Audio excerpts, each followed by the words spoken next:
Okay. Restart the broadcast.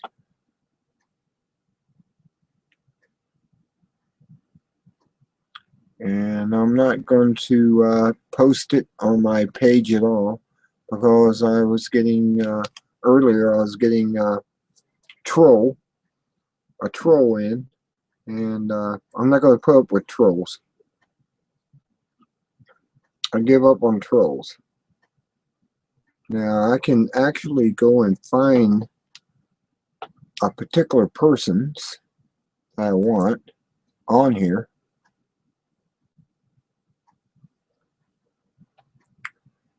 And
she's one of my followers. TJ should be one of my followers too.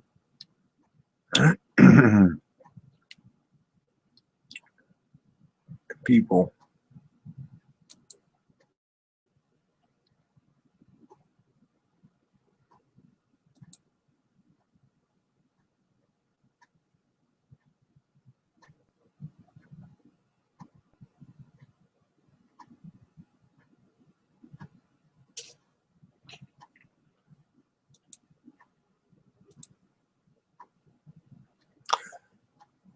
Okay, I can bring him in if he's up and about.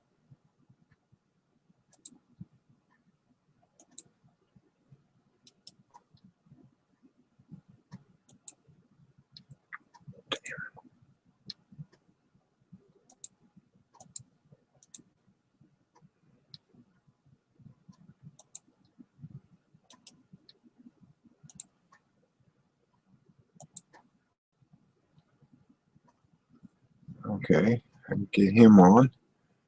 That'd be nice. We go back. I haven't talked to him, Emo, in a while. Emo?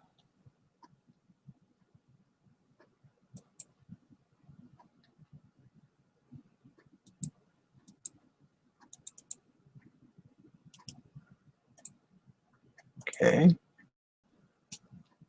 can get you probably on here.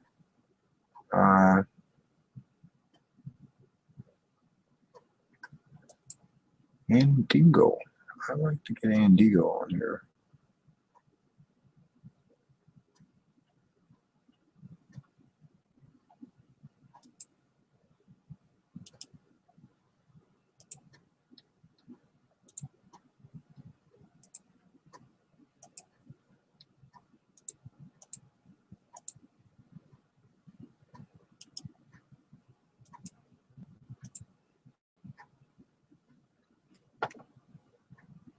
Secular, if I can get you on here. Oh, secular, what are we doing?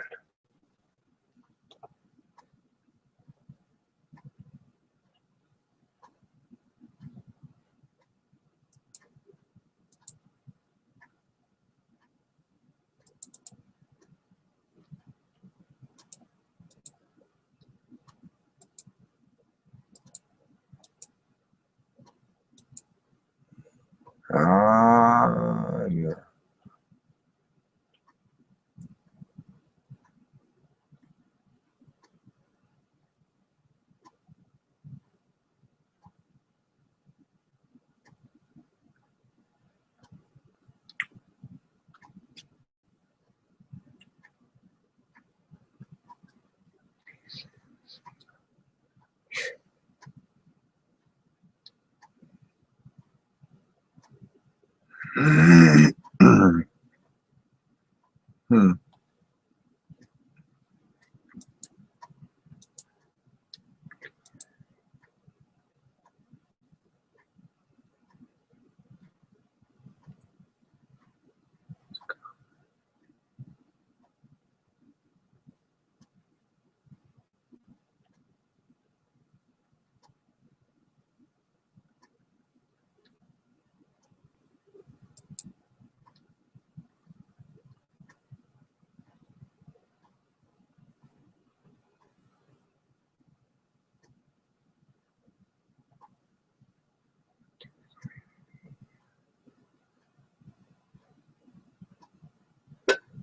Monkey punch.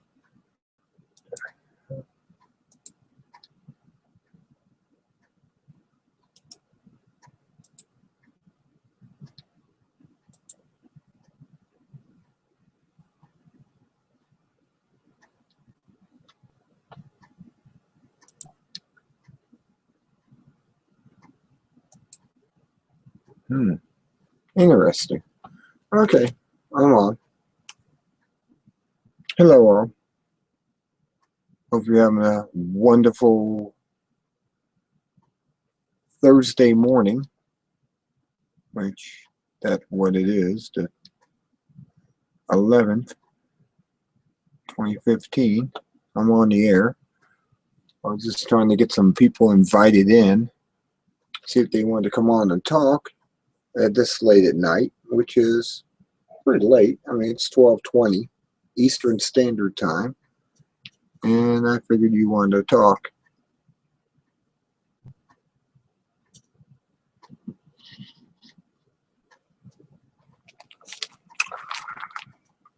And I'm hoping you're having a happy evening. I had Tro on earlier and playing games, and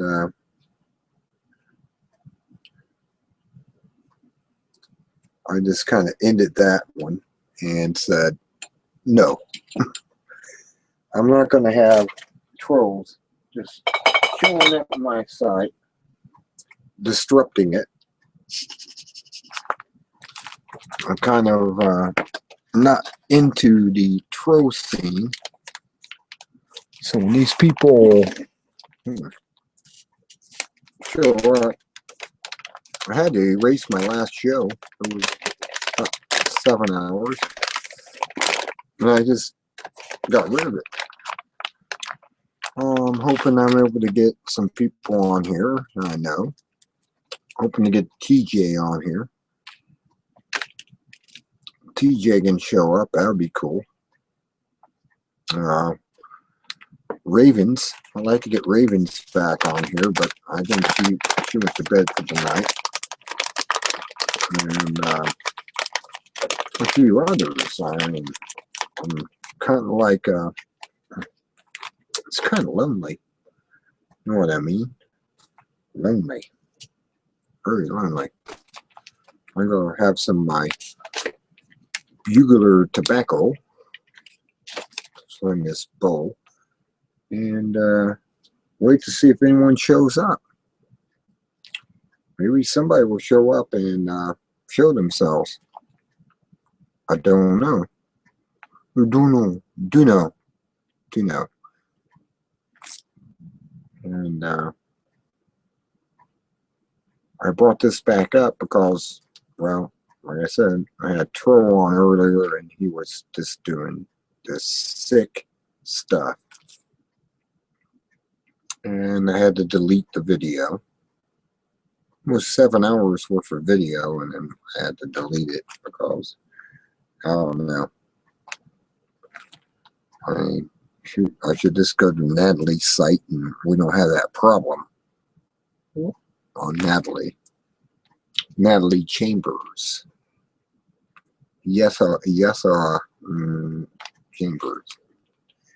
And don't have that problem with him. And I don't know why I have some problems with this. I didn't post this except on certain people's channels, the link to this. So You know, if you want to jump in, jump right on in, and let's talk. Yeah. No, don't want to talk. Don't know why you wouldn't want to. I mean, I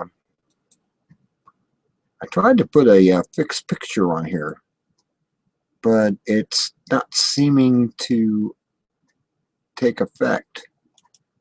I wanted to post this picture of me like this down here where my you are, and for some reason I can't get that picture to I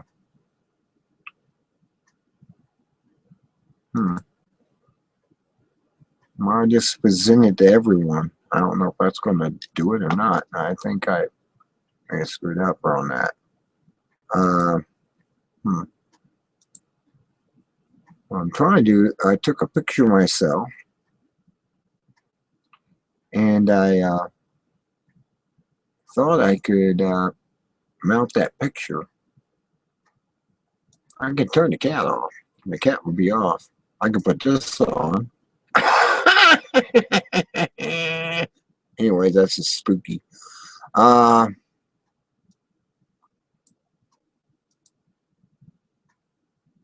Let me turn that off. It's just crude and unusual. Okay. Turn that off. I'll put the hair on. There I am. That fits me more.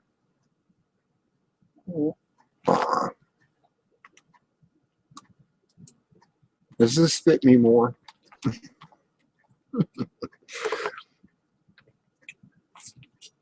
Yeah.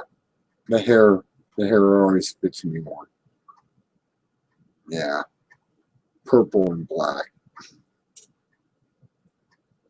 Well, I'd rather be the cat. I really would. I may even want to be the dog. I don't know. Let me go in here and get rid of this.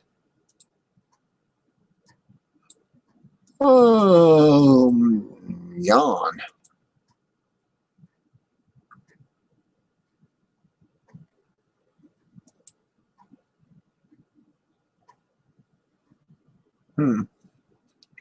I used to have all types of stuff on here, but I lost a lot of it when I had to reboot the entire system because of stupidity. I feel like I'm in the Guardians of the Galaxy. Just got hit by the arrow. Anyways, nah, let's not do that. Okay.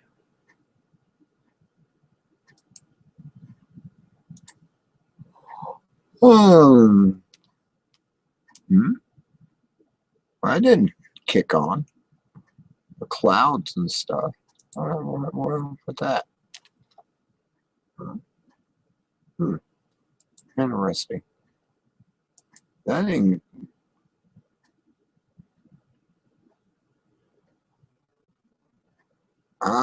There I am. Move out of the picture of the camera. Well, I can do something like that. And I can be in that.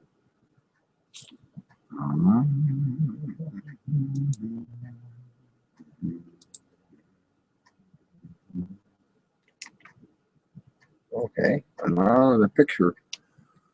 And I come back in, and here I am. I'm in some cathedral. Interesting. So that helps or not. Well,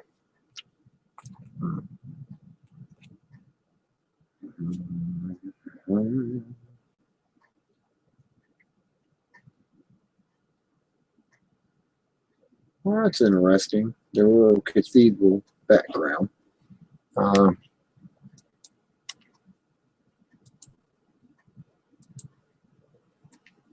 Okay, take my face out of here for a minute or so, and then when I come back, I'm in an office environment.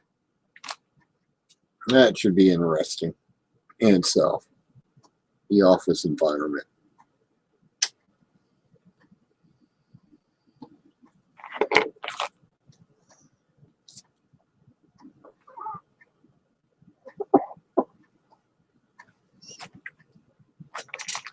Okay. If that's not working, I can go back to the clouds. But the clouds aren't working. Let me get out of the way. Maybe I'll kick on. No? Huh. Clouds aren't kicking on. Okay. Let's try it that way. No? No clouds. Huh. Interesting. My head in the clouds. Not in effect.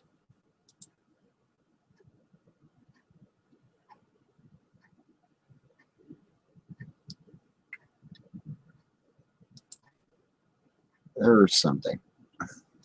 No. Overlays.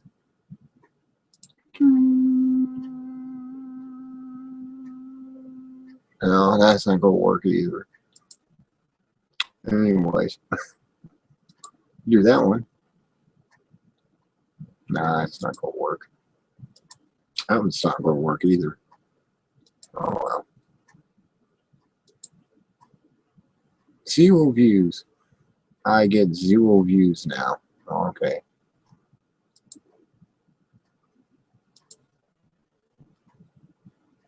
Wow.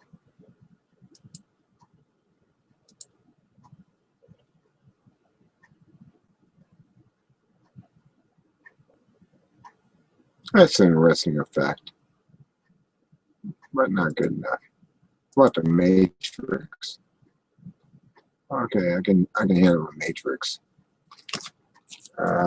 We're in the Matrix now. Oh, you turned it off because I went into the Matrix. Well, you can come on.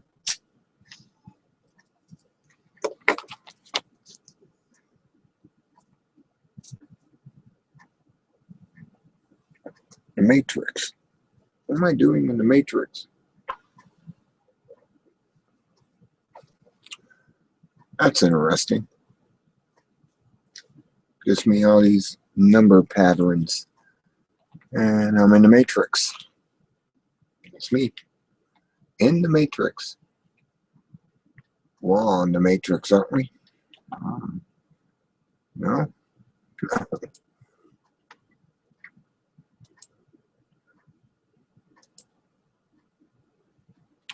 Oh, okay. There's 2 of me. Now, I can handle 2 of me, okay? I'm here as 2.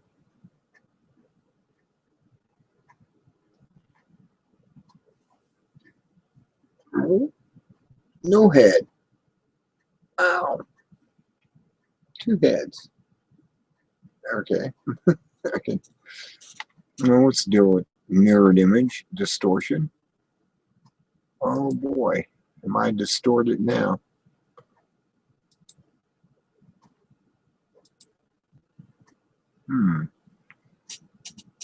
I look alien. I am an alien.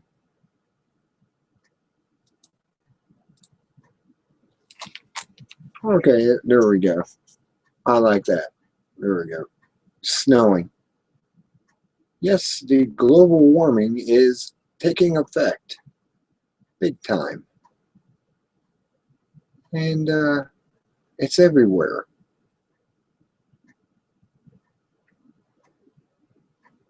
And it's snowing. Wow.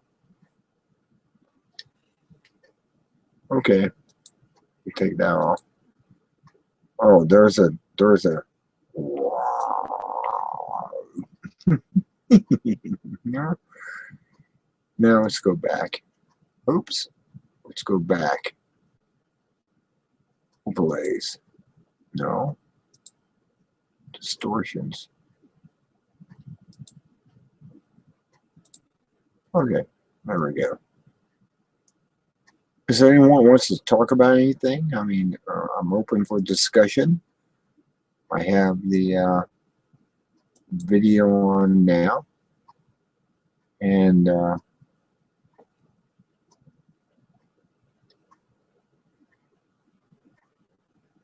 there's some cool stuff I can download here.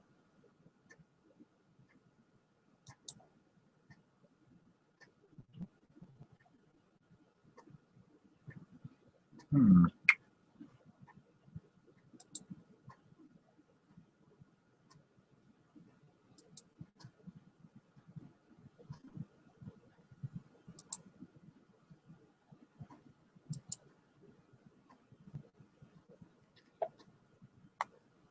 Hmm. Okay. See where I get here. I have objects. Okay, it's not there. Where do I need to put that at? Hmm. Anywho,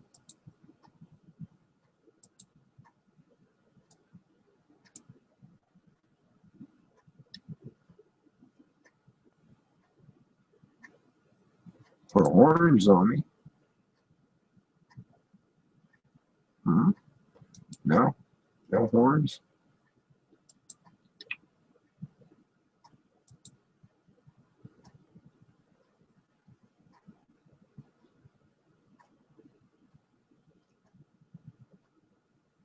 Hmm. Oh well. I'm on here, and I'm on here for at least another 30 minutes, I guess. If you want to get on and talk,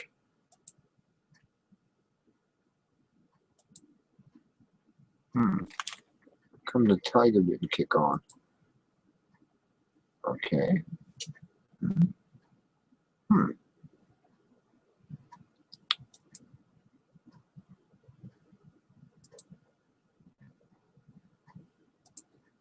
Well, that's different. I didn't get the tiger. Uh, I don't know how to make that work.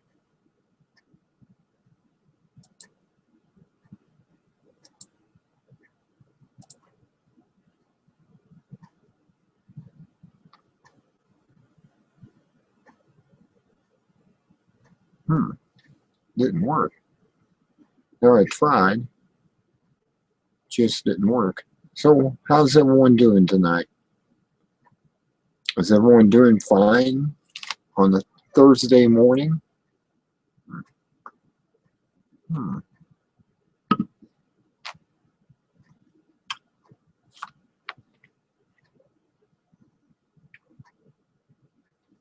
Got a live video here. Like I said, I tried to get the tiger to come on, but tiger is just not working on backgrounds. May have to be out of the picture for it to work. I don't know.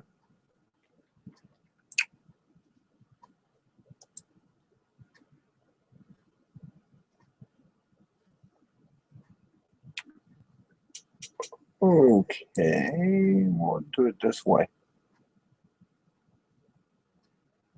Well, tiger's not coming on. I have no idea why I can't get the tiger on. I can get these other backgrounds on, but I can't get the tiger to come on. Don't know why. Seems to be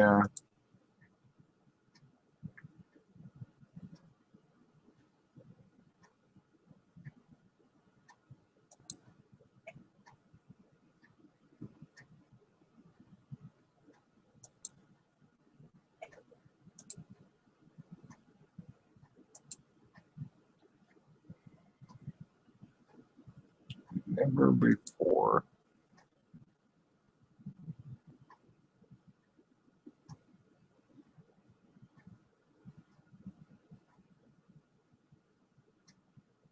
Hmm.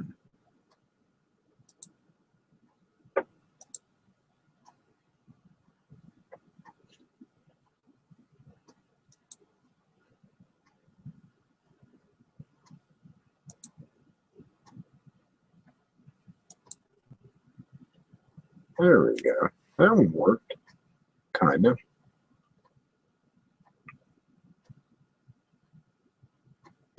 Okay. See if it's on here with Goku and Super Saiyan. The Super Saiyan Goku. Or it's like Japanese anime.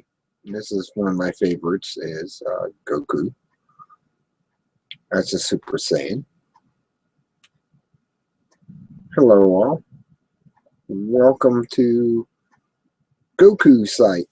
I mean, I don't know. Hello, TJ. Oh man. It's good time for some peanuts and Cracker Jacks. Cracker Jack.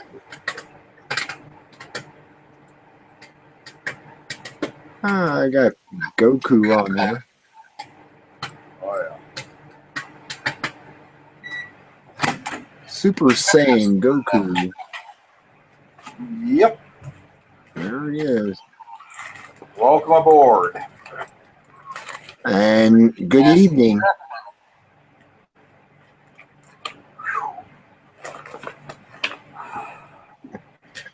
Wow. Putting the Super Saiyan on there. Wow. Wow. Put that on there. Hi.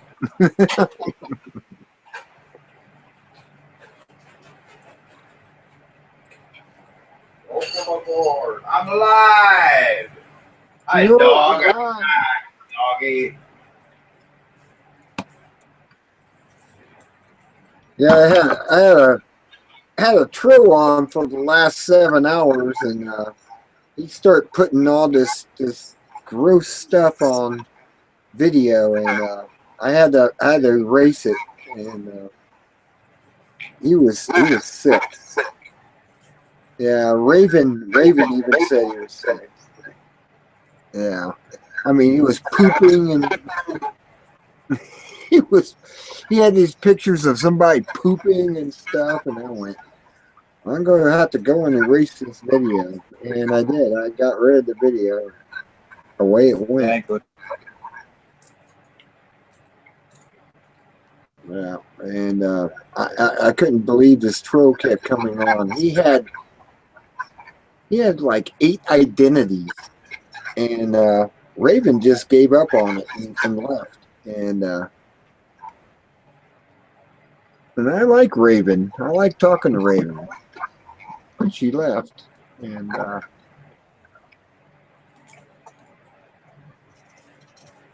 was one of those things where he was insulting a friend of mine, and all types of stuff. I kept booting him off, and he kept coming back under a new identity. So it's one of those deals. Yeah. And Ravens just left, and I went, God, I didn't want her to leave. I didn't want Ravens to leave.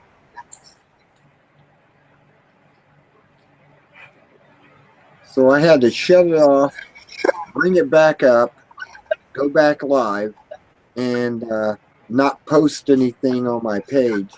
And that's the only way to keep him out, because he's not in my following. How did I get in, amigo? I must have sent you a message, I guess. I mean, I went to your personal site and put a link there.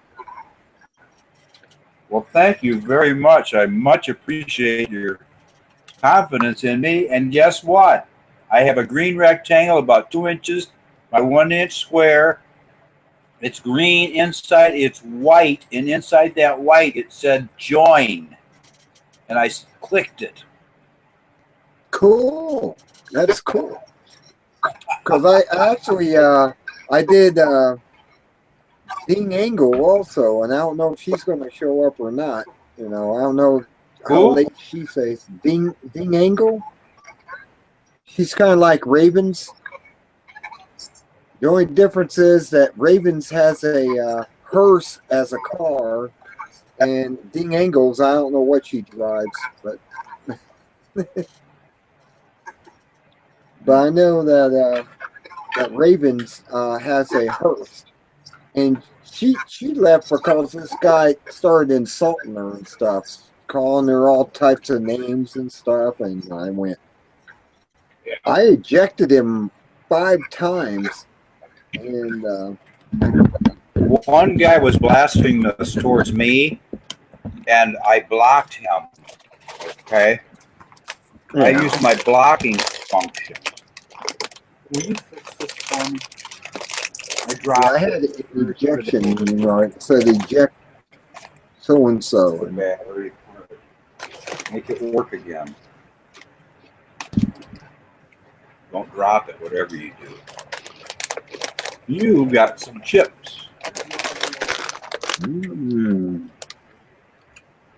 The best money can buy. Chichararo.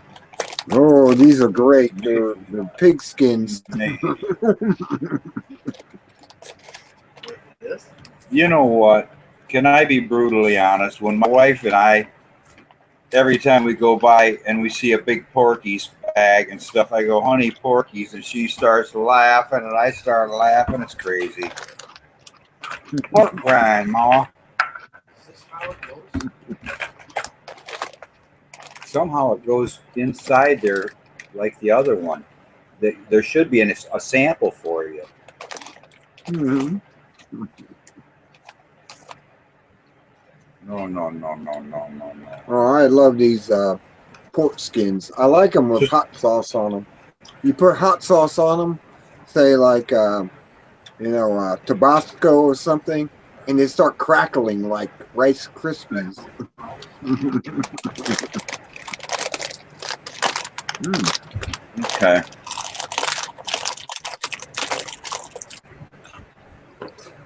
And they turn into Rice Krispies. I mean, whenever they hear them crunching and popping and stuff like that,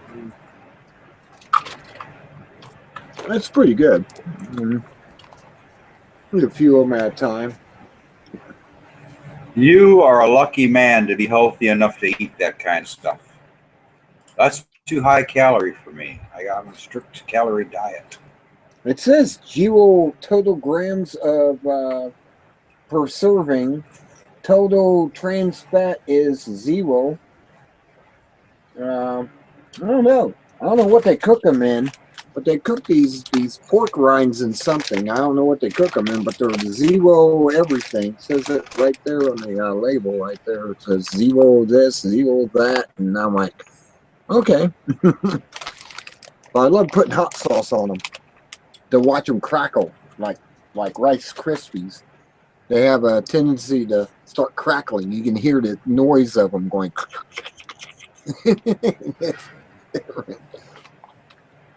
Rice Krispies and pig skins. Yeah.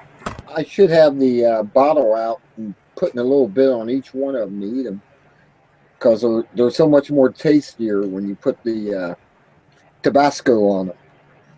And it's like a large bottle of Tabasco. And I usually put them in a bowl and just cover them with this red sauce, the red hot sauce. And they start crackling and stuff like Rice Krispies. And though they're hot, they're very tasty. And I usually go for that.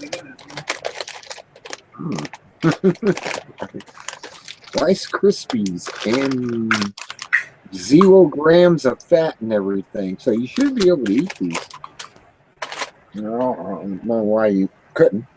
I mean, they always advertise them as 0 grams of fat and 0 grams. And I just don't know what they fry them in. Let me look at the ingredients. Sugars. Damn, I gotta put glasses on. I'm blind as a bat. I'm going to be on. You may want to join in on that. I'm going to be on The his secular channel. battery pack. Huh? On the secular battery pack. Yeah, secular opinion or whatever his name is. He has a couple of different names too, and he wants me to use my flashlight. You saw that in work. He wants me to bring this out and have a show about the ghost light. And I'm like, Okay, we can do that. I mean, I really don't have no problem with that. I gotta get new batteries for it. Batteries I had are ran down, and so I need to buy a couple of batteries I can stick in there. And on the 27th, I'm not sure what time. I was hoping I'd get him on here tonight, and he would be able to come on here and say something about what time he wants to schedule our appointment on Google Plus, and we're going to have a session about the ghost light. And you know how he is; he's totally secular, so he doesn't believe in ghosts or anything. But he wants to see that because he watched my videos with you and me talking to a ghost. So he wants to bring that up, put the camera down, and have a conversation. And I went, no problem. I mean, I'll go along with that. I have no problem with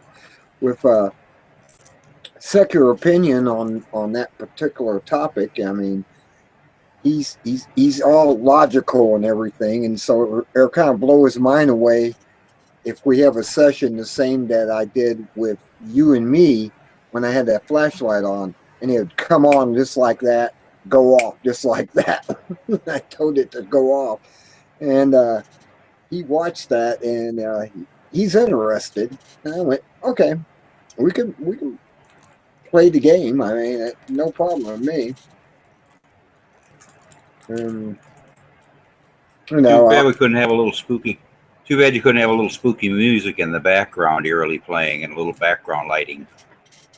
oh, really? When the flashlight was coming on, when I was asking questions, and I said, well, turn it off, just like that. And sure enough, as soon as I snapped my fingers, the light would go off. I was like, okay. I kind of agree with the ghost hunters.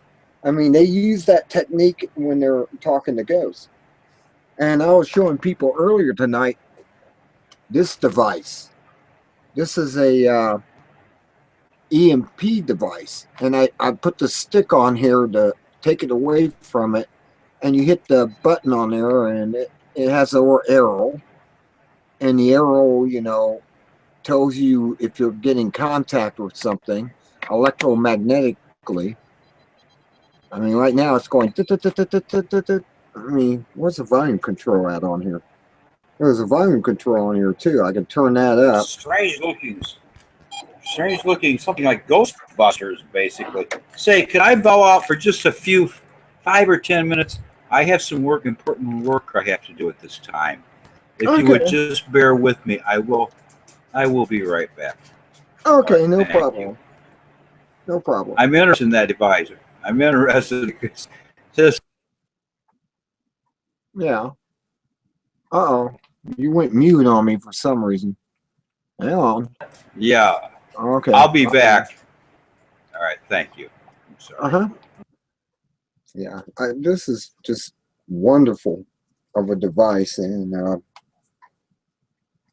I put this together with this stem on it and had the sensor at the end of it so I can kind of wave it around wherever there's maybe a spirit nearby, and it will go off. It will actually go. Damn, it's going off right now. What the heck? I got a spirit around me right now, do I? Where you at? Where you at? You're right. Where are you at? I'll pick up an orb here or something, and it will set this thing off. This is a amazing device. It's a EMF device. It's called a cell sensor. This is the cheap model, but it does the same thing. It will start flashing and everything. I get near electromagnetic current. Say I'm near this computer. I should be picking up something on this. And normally I get a heavy reading on here. And it will actually go off big time and tell me there's a spirit nearby. And it will come on this device. The needle will go all the way and peg, and it'll flash, and it does all that stuff. And I just kind of, this is like, I bought this for my cat, and it didn't really like it, so I took it apart and used the plastic rod and wrapped the sensor around it, so it's at the end, and I'm able to put that to wherever there's electromagnetic activity. I mean, it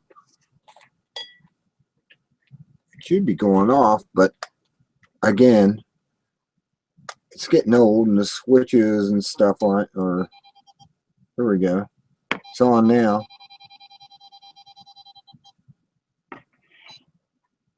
And it will blink when I have it up against the screen because there's a lot of electromagnetics coming out of the screen. I get near the computer and stuff, and it'll start blinking. And it will tell me when a ghost is nearby. I mean, it's basically what they used. I've seen them use this exact same device in Ghost Hunters, and it's just another tool in the hunt for ghosts. And like I said, I got that. I got the Megalite. The Megalite is always a good thing. I've seen them use that, and I've had success with this, with the Megalite. I also have a ghost box. Man, they call this a ghost box. This is the 587, what they call the Radio Shack hack. And what you do is you take it apart, take the back off of it. There's a plug with pins, and they show you which one to bend over, and you plug it back together again. This thing continuously, without stopping. You know, normally it's supposed to stop when it hits a station, but you disarm that particular principle of it, and it just keeps scanning. You hit the button, and it basically does that, and constantly spans. And when you have a spirit nearby, it will talk to this box. There it is, and it will use the language of whatever station it's on, and it will stop on it. I'm going to change it to AM.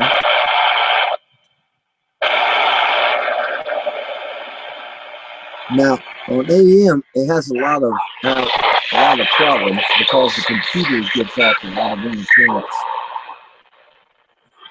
But it's best in AM, and you can get this thing here. Let me go back to FM and hit the scan button on it. But you get the FM, and you put one of these micro recorders up against it and record whatever it picks up. And I mean, this thing it'll actually talk to you. And I've seen that method used in Ghost Hunters and other shows. You know, Asylum and the rest of them, where they go out to these places where it's really haunted, and they'll put this up against there and record.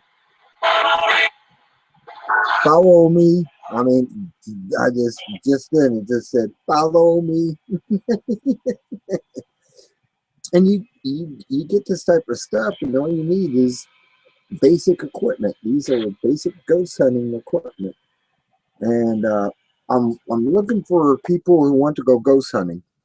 And I know a group that I met, and they say they go out to these old abandoned houses all the time and stuff, and do EVP, which that's what this does, is, you know, voice stuff and stuff.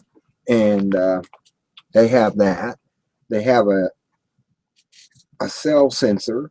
They have the ghost box. I have a video camera, which I have right here, which I keep plugged in, because you never know when something's going to happen and you want to see a phenomena going on outside, say a UFO or orbs, whatever, and you just unplug it and go for it. Just put it on there like that, open it up, and there you are. I mean, it comes on, and it says the cover is closed. I can open the cover up, and it automatically focuses and stuff. It says it's 1:01. It's a little fast. 1:01 a.m. And I can close it back up. It goes off. Close the lens cover up, and the lens cover is closed. And I don't know. I keep it plugged up because you never know when something's going to happen, and you want something fully charged, ready to go, and take a look at. And so I leave it plugged up, and that's it. It's a JVC. It's a JVC. It's a super low lux. Says that right on the side. Super low lux light source, and you too can go out and do ghost hunting with the equipment I got. I just got basic equipment.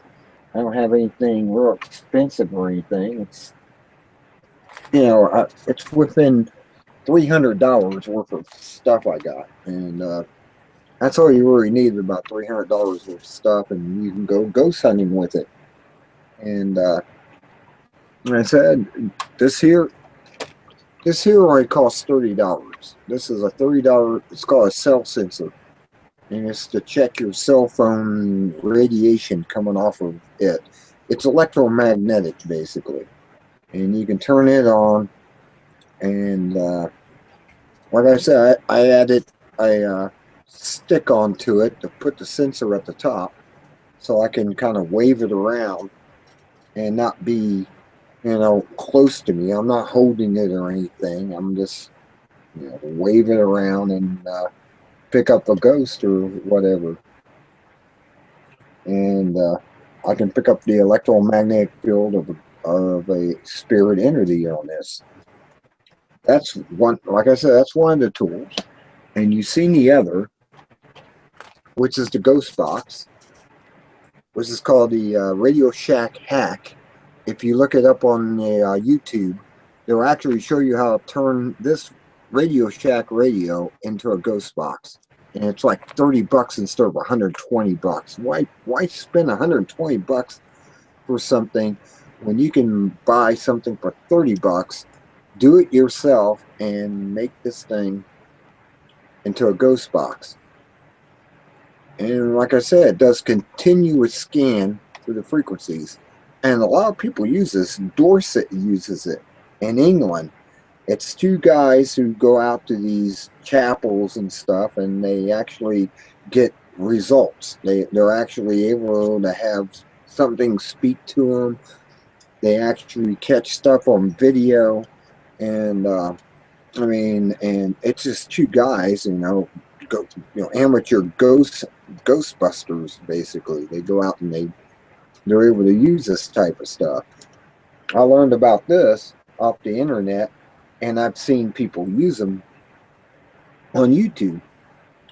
And like I said, it's the 587 model of continuous scan AM FM radio. I've seen Dorset use this. Now, Dorset's really good. These guys are really good. They'll pull the antenna up when they have a bad place they're in, say inside a chapel or something, and they'll put the antenna up and go to FM, and they'll hit the scan button.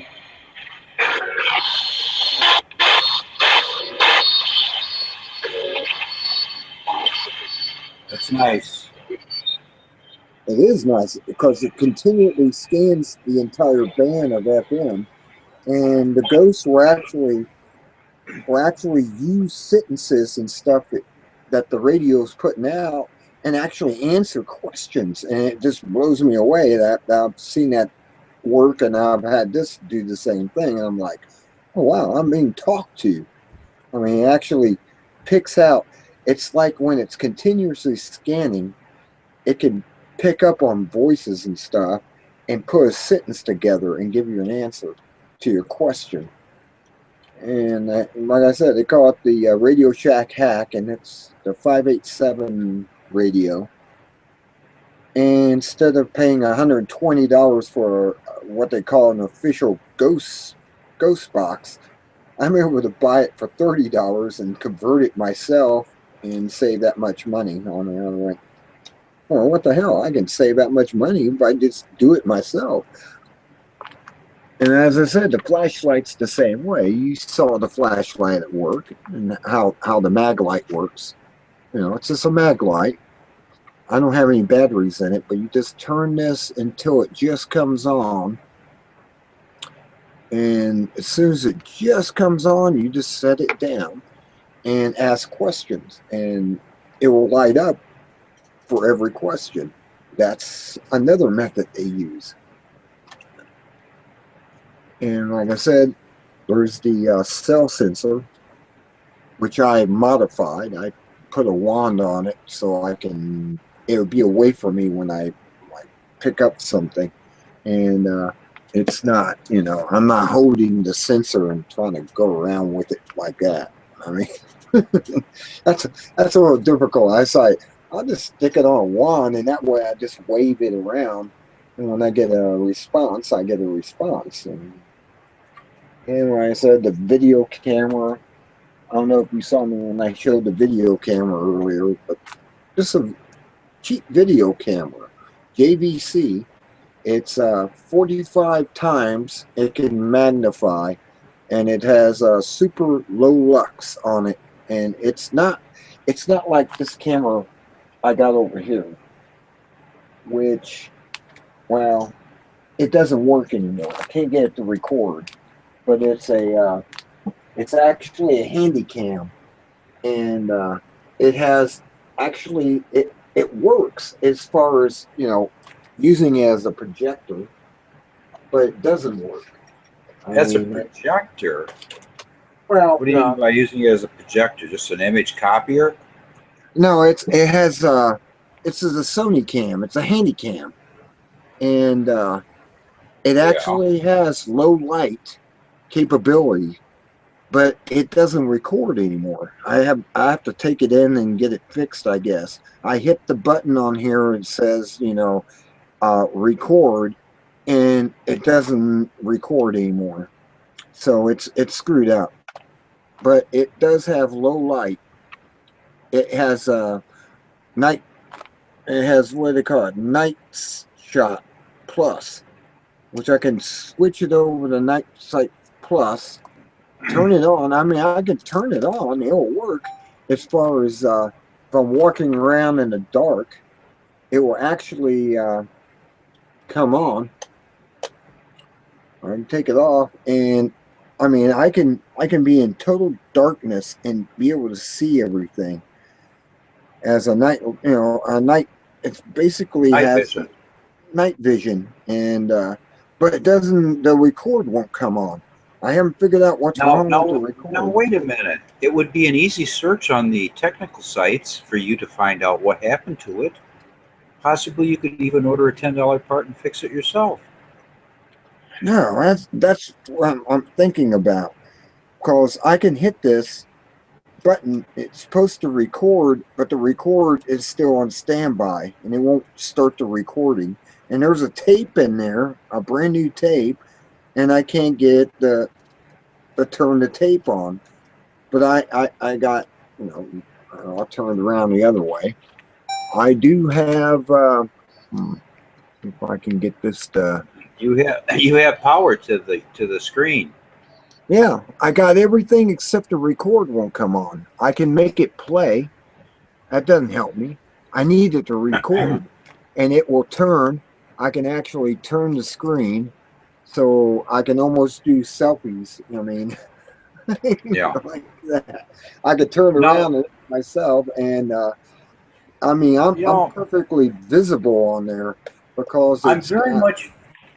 sir, I'm very much interested in this device because I hate to be materialistic and have a lot of selfish wants and so on, but I really, really want a powerful camera. Now, I don't know if that's a recent day camera or if, what the value is and the technology is, but I want something similar so bad.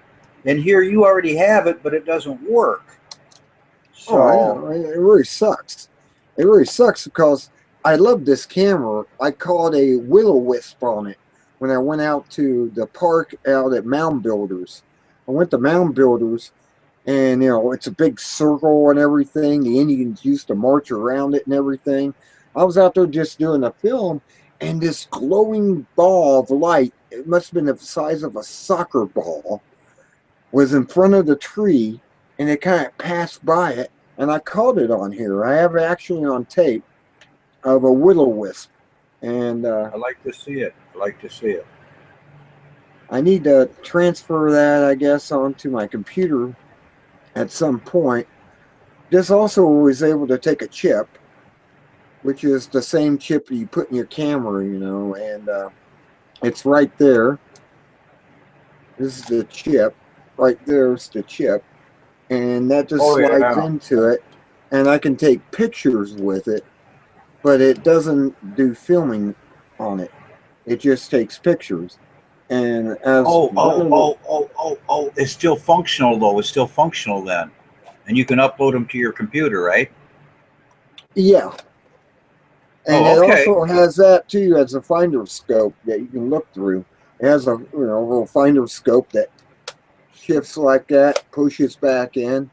I mean, there's actually a Japanese company that was getting a lens thing that you could screw into the lens on the end here that picks up infrared, and you can actually see women's titties and stuff by just filming. You can walk down the street and start filming, and Oh, that's totally against the law. No, don't even talk. yeah, but they sell that for $130, and you can get a lens that you put over here, a filter, which I got filters for this too. I got a not the infrared, but I got regular filters that will allow me to.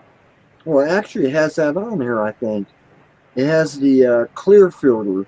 Now, the clear filter is polarized. It has a polarized filter on here already, and that's what's on there already. That's for I mean, bright sunny days or something. I mean, the light will come on and everything. I mean, I could turn the light on if I can find the switch. There's a switch on here where I can turn the. Actually, has a light right there, so you can have a light on as well. But it has the Night Shot Plus on the top, which is this little lever here, and you put that on there, and you can go in a dark room and see everything. I mean, it's awesome camera. I just wished it recorded still. I mean, it's really that great. And Sony, I think we could get it. I think we could get it fixed.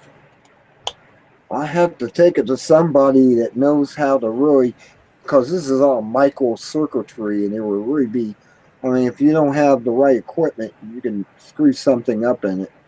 And I don't know if I have the right equipment to actually break into this thing and figure out why the record button, the little red button on the back here, that's the one it's not working. I hit that red button and it doesn't start recording. So, but it will play and it will come on. Everything else works on it, but not that. And I'm like, I need this to work. It's got a battery pack on the back, and there's the battery pack. That's that little thing that sticks out there. That's nice. It is nice. I paid about $300 for it. It lasted about 2 years, and then what happens? Well, they have that planned obsolescence come in, and it stops working, and you're supposed to go buy another one. Well, they don't make these anymore. Sony stopped making Night Shot cameras. So yeah, for a reason. For a reason, because they don't want you to have that. I mean, Spies don't want you having their equipment. Jesus Christ. What I really want to do, I want to Fuckers. go buy one of those those night scopes that they use on rifles for snipers, and it's third generation. And you just stick a camera onto the lens on that, and you're able to catch UFOs and everything up in the air. And they have that on YouTube.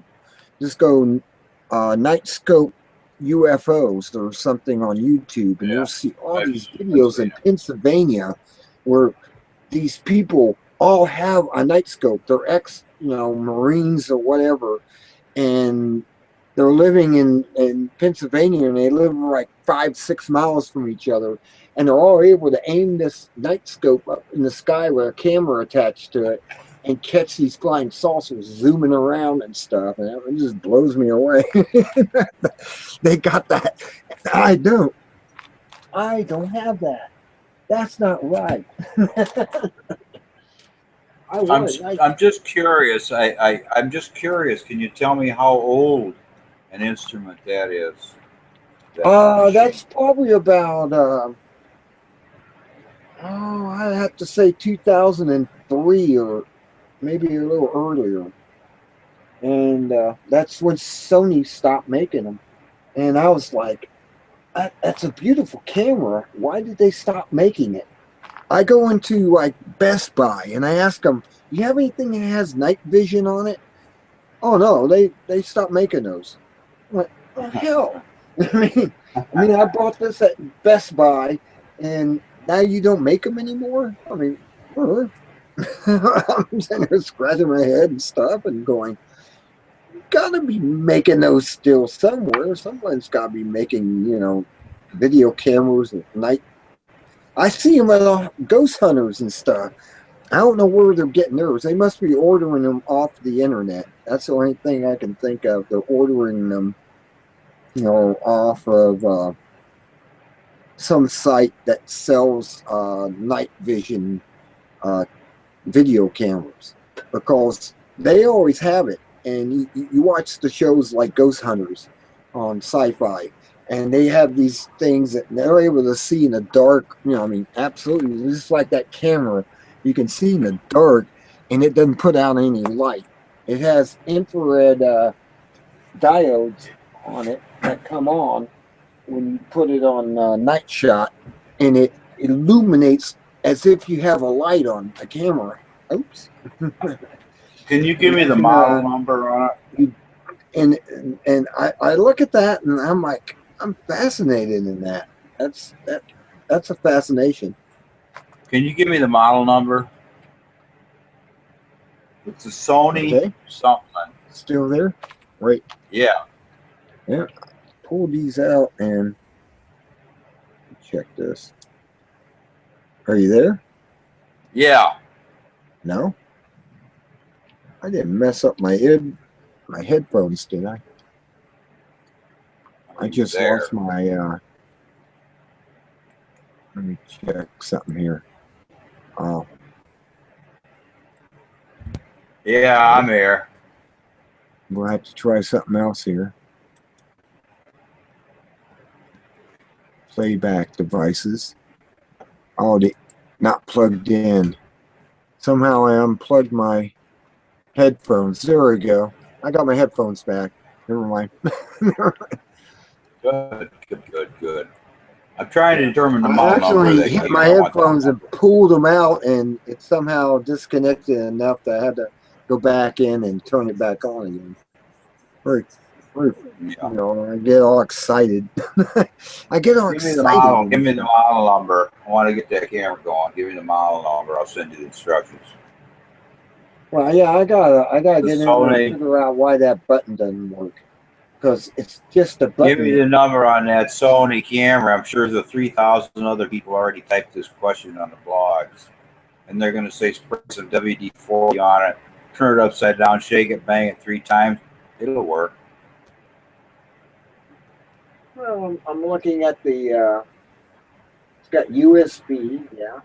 It's the, this says Sony as far as I can tell. When you look at the bottom, when you look at the tag on the bottom here, Well, hell, I need to put glasses on. Look at that. I can't see that tiny print.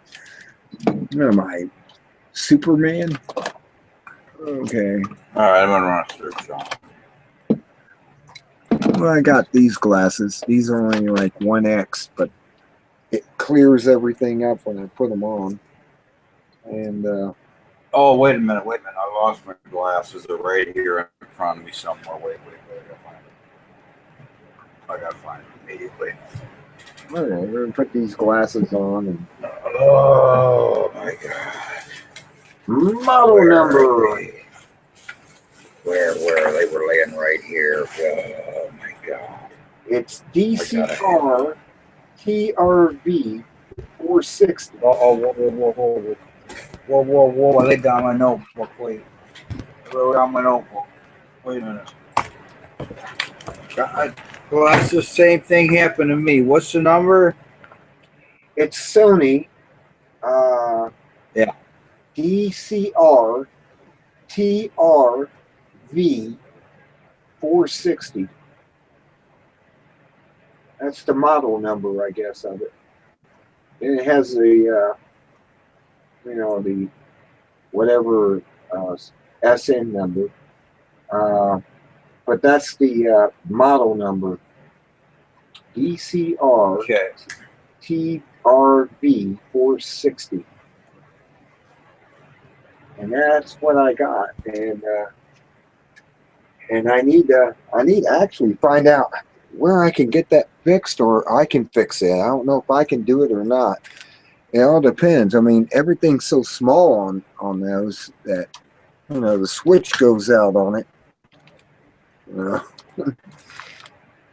never know what you're gonna get back out of it. And it's a Sony camera. It's a handy cam, which is real popular when I bought it. That was one of the most popular cameras out there because they had the night vision and everything in it. That's what Ghostbusters use and everything. I mean, when they go out ghost hunting and stuff, they use that to catch whatever in infrared. And they actually use that. And that was the main thing. And I'm just sad that it doesn't record anymore.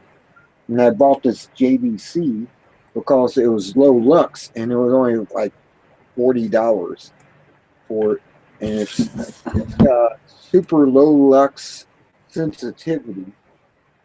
And it has a light on it too that comes on. And but that drains the battery faster when you have the light on. Even though it's an LCD, it has a tendency to run that battery down pretty fast. And it's got a button on it. All you do is hit the button, it starts recording and stuff. And it was pretty good. I mean, I actually like this camera. I used this in my telescope. This is one of the things I mounted on my my mount, which I did that. Well, you saw that the other night, didn't you? Well, I was talking about my. Here, let me take these out for a second. This little device here, which I cost me $3 to make, and I can put that on eyepiece, and then this little stand, the camera sits on top of that, and where you can actually photograph the moon, Saturn, Jupiter, a few of the bright close planets. And this works fine. I mean, this is $3. I mean, and they want like $60 for it if you buy one that's professionally made, I guess. And all I did is, like I said, I took this little knob off of a tripod that was broke, and it holds the camera onto this platform. And right now I need to get a new washer. I broke the washer. It actually dry rotted or something on me, and I don't have a washer. I need to put a washer on here because this bottoms out on the camera mount. And but you just adjust this until it's at the same level as where you put the eyepiece through, like through there, and you put the camera up against the eyepiece, and there you are. You can videotape the moon and stuff. And which I have a couple of videos out there where I actually used this and showed how this worked. I actually have a instructional video that says how to use this. And people were amazed that I was able to make something for $3 that you can take pictures through your telescope using a video camera or your iPod or whatever. I mean, you can use anything on here. iPod, that camera I showed, the JVC, I've used that one also. And all you have to do is adjust it to the right height to match up with the eyepiece, and you're taking videos. I mean, of terrestrial objects out there, which always fascinated me. I mean, I went out there and did a couple of videos. I didn't really catch anything that other people have caught because I'm not out there every night videotaping the moon, but there's people that caught UFOs flying over the surface of the moon and stuff. And they catch that stuff all the time because they're out there every night with it. Well, I just went out there just to demonstrate that I built something that anyone can build to put on their, refractor or their, or mine's a Schmidt-Cassegrain, which is a reflector-refractor. It's a combination telescope where it has the eyepiece coming out behind the mirror on it instead of at the top.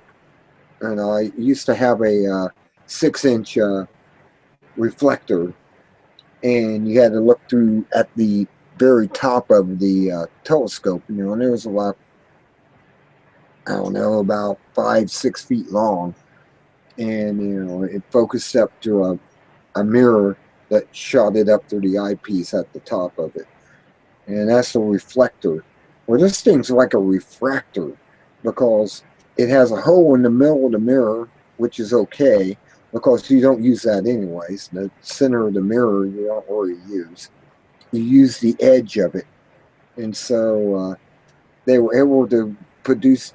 Schmidt was able to produce this telescope where he put a lens in the front of the telescope where the secondary mirror was, and that shoots it right back down to the hole in the back of the primary mirror, and the lens actually corrected the focal length of the telescope, so you have like 18 inches for an 8-inch telescope, and the light comes in, it's refocused to the mirror, it bounces off the mirror, hits the secondary, and then it bounces back and goes through where you have your diagonal and your eyepiece, and it's like a refractor.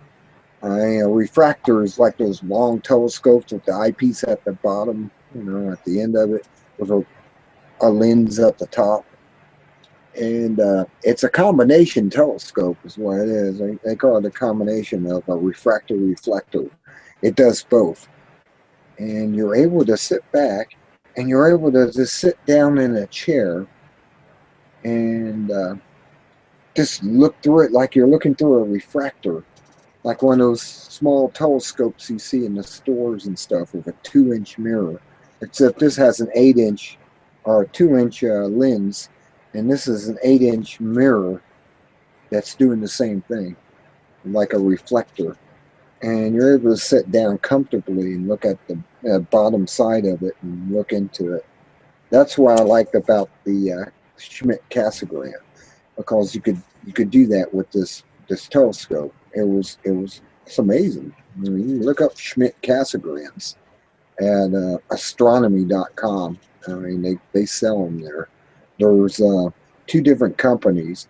Mine's a Celestron, which is I think is superior to the Meade. But those guys who argued with me who had Meade saying, look, he has the inferior telescope. No, you have the inferior. I have arguments back and forth about that because I really like the Cassegrain. The Cassegrain was a nice scope. It really is, and that's the one I bought. Paid $1,300 with all the stuff I got with it, and it's a nice telescope. And I can sit back and I can see galaxies and everything else through it. I bought a light bucket at one time. That was a reflector, just plain reflector. They call them light buckets because they're cheap to make, because the mount that they sit on is where you can turn the tube one way or the other and, tilt it up or tilt it down. And, you could get like a 10-inch mirror telescope with 10 inches of light gathering instead of 8 inches. And it was like $300 and something dollars. I mean, it was cheap. That's really cheap for a telescope that size. And I used to take that out with a friend of mine I met in Las Vegas. He was in astronomy. And we used to go out with my telescopes and set both of them up. I'd use my Schmidt to take pictures through.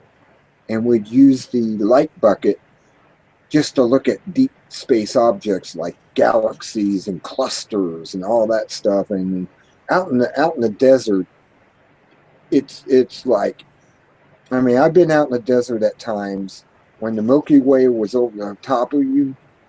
You could see a shadow. If you put your hand near the ground, you could actually see a shadow. That's how bright the stars were. And it just blew me away. I was like going, wow, I can see a shadow. They said that, but I never believed it until I was out there and I put my hand about 6 inches off the ground and saw a shadow of my hand on the desert sand.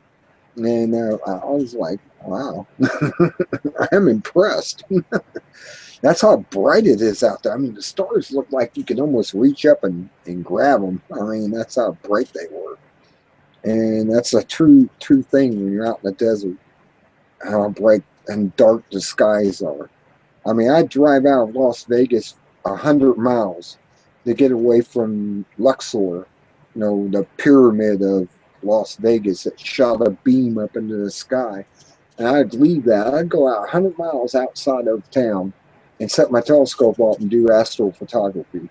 And that was the only way to do it. You had to be out there in the dark. I mean, absolute dark.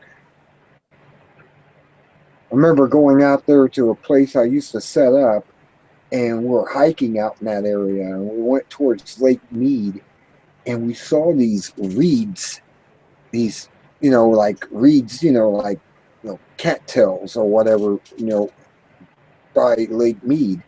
And there was a 30-foot swirl of these reeds flattened out like a crop circle. And we were sitting there looking at that and going, wow, there was a UFO that landed here. And there was a UFO that landed right there because those reeds were perfect circle, flattened out and swirled as if they'd been swirled. I mean, and we were looking at that going, wow. We had aliens landing out here by Lake Mead, where I was taking my telescope out to, which was near the Indian fireworks factory. They had an Indian fireworks factory out in the same area because you had to be outside of Clark County to buy fireworks. And the Indians were selling, you go in there and they had rockets. I mean, literally 4-foot tall bottle rockets. They looked like a bottle rocket, but they were 4 feet tall on a stick. And, that was impressive.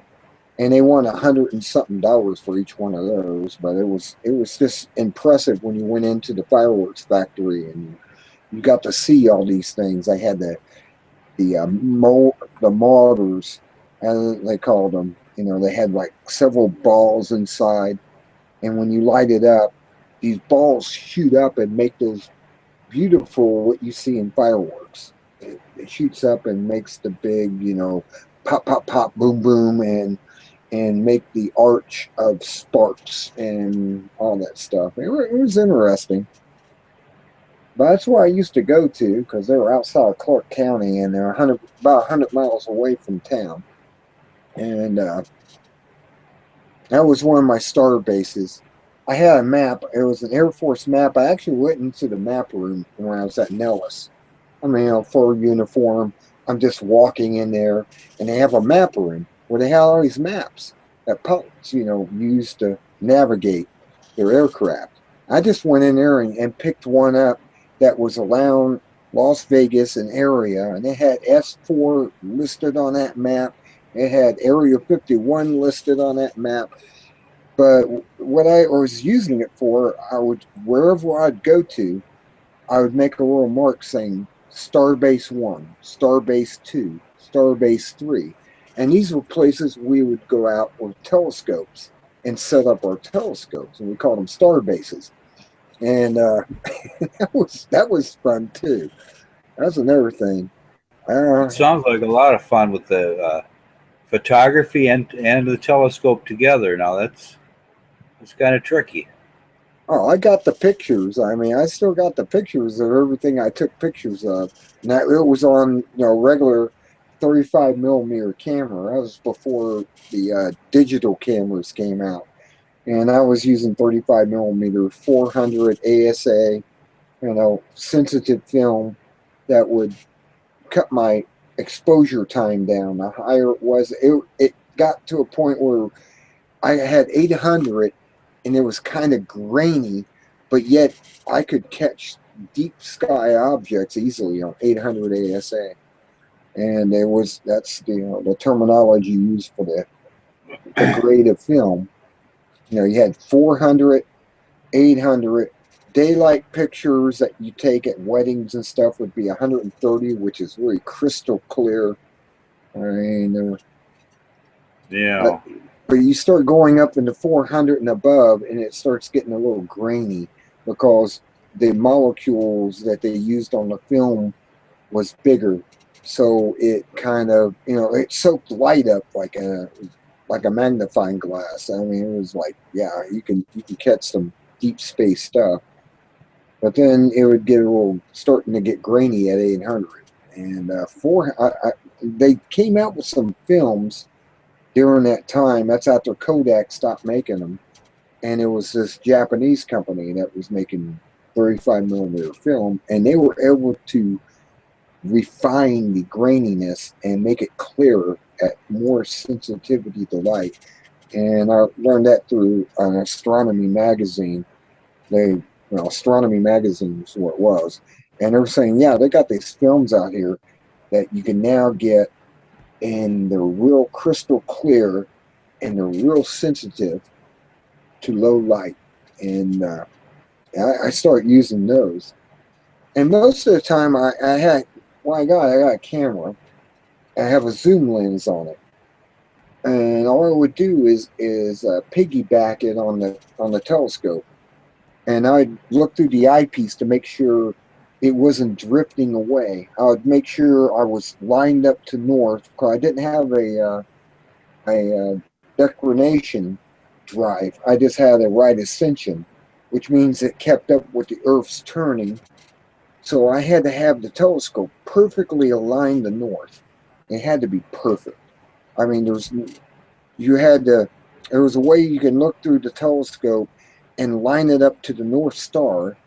And once you got the telescope lined up to the North Star, you could change it any direction you want and everything, as long as it was lined up at the beginning to the North Star.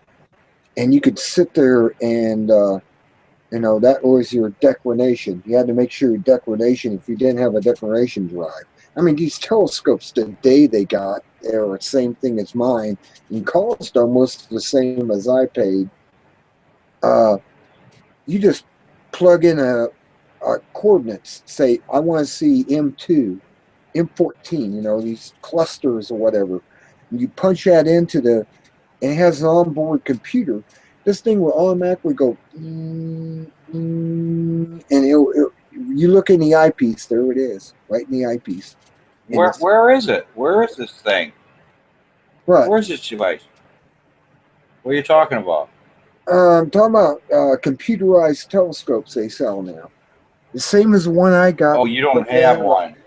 I See, thought you were saying you had one. oh, I have Oh one my that has, one I have has right ascension, which is it goes from east to west. Now, north to south, you have to be perfectly lined up if you don't have that drive.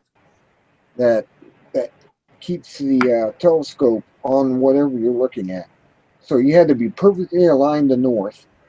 And if you only have right to left, that's all you got. And I was able to get some pretty good photographs without any, any star trails, as they call them.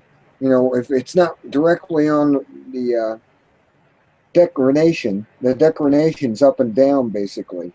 You had to be perfect on that if you didn't have that drive on there. You had to be perfect on the North Star. But your right and left ascension, right ascension as they call it, because it goes from east, towards west. You'd get smeared pictures, call them that. I mean, star trails, and you had to be perfect on there. And I was able to get that telescope lined up perfectly to north. I would set that thing up. I would set it up to north. I would have it set declination on the North Star, and all I had to do is move it to wherever I wanted to go. And as long as I had the right ascension, which moves the telescope with the speed of the Earth, so it keeps on the object, I'd get perfect pictures. I mean, I was that good at learning how to use that with just the right ascension drive on it. That That's a drive. fascinates me. That totally fascinates me because I've always wanted to do that. I've never been able to afford it. And here it's a hobby you say you've already done and extensively to a degree and so on. And I just love hearing about it. Did you ever get like a comet and then you were able to photograph a comet as it flew by Yes, I have a few live? comet I mean, not pictures. live, but I have Comet West. I have Comet. What's it called? Some Japanese name. Haka something. Kehotep. Kehotep. Hutek. Yeah, Hutek. I have that. Kehotep was one. And Hale Bob was another one. Remember Hale Bob? Yeah, Hellbop. I got that one. I actually got three comics, and Hellbop was one of my best ones. Except I was rolling my own film, and it got near the end of the film, and I was using tape, and they gave me the negatives, but they couldn't make a print off of it. But yet I have the negative with a beautiful picture of that one of Hellbop. It's a beautiful picture. I got some other ones that are good too, and I've got that one. Comet West was the one that went right by the North Star. All I had to do is set a camera up aiming at the North Star and take a 32-minute exposure, and there wasn't lag or anything because when you get to the North Star, they don't move that quick around the North Star. The stars around it doesn't move that quick, and I was able to get these lovely pictures of Comet West, and it was just because it was at the North Star going right by Polaris, and I was like going, "Oh, this is going to be easy.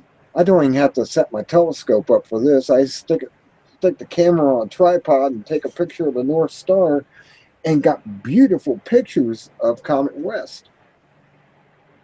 I don't know if I ever cool. put them up on my website or not. I think I did. On We have my web share or screen share if you have access to your files and readily know where it is.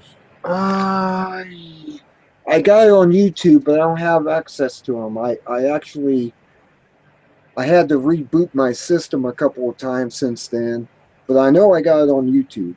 On YouTube, I have a whole set of pictures of all the comets and everything I took a picture of, and they're on there. You just gotta go through I don't know how many pages I got on there now. I know it's over 600, but you have to go down back to the bottom almost. You have to go back about 600 pages just to get to the pictures I put up there. Because I did put the pictures on YouTube, and they're in a mosaic. In other words, I show all of them at the same time that I put on my printer and scanned them. I scanned all the photos and made them into a file, and then I uploaded it onto my computer, and then I uploaded it onto YouTube. But I do got those all on there. I mean, Comet West, I wonder if they're still on there. they should be. I mean, I haven't lost my account, so it should be on Spellbinder 00 on YouTube. But they're going to be way down on the bottom. You'll have to go to page 8 or 9 or something like that. What kind of titles have you put on these? You'll recognize them because the icons. The icons, you'll see comments, and you know you're there when you see the comment. I can't think of what I called the files when I upload them on YouTube. I may have called it Comet Pictures and Stars or something. Astronomical pictures or something of that nature. It's been a long time since I've actually looked at them. So it's been a while since I looked at them. But I know they're still on there because I've been in good service with YouTube. I've been a good boy. Were you saying that there's a video on your archives, that shows you demonstrating that camera when you first got it? Is that what you're saying? Well, that's down there a ways, and yes, I do have a video about this mount, about this telescope mount, but that's sooner. This would be about 19. I wouldn't be 19. I don't think YouTube came out until 2002 or something. Somebody was telling me.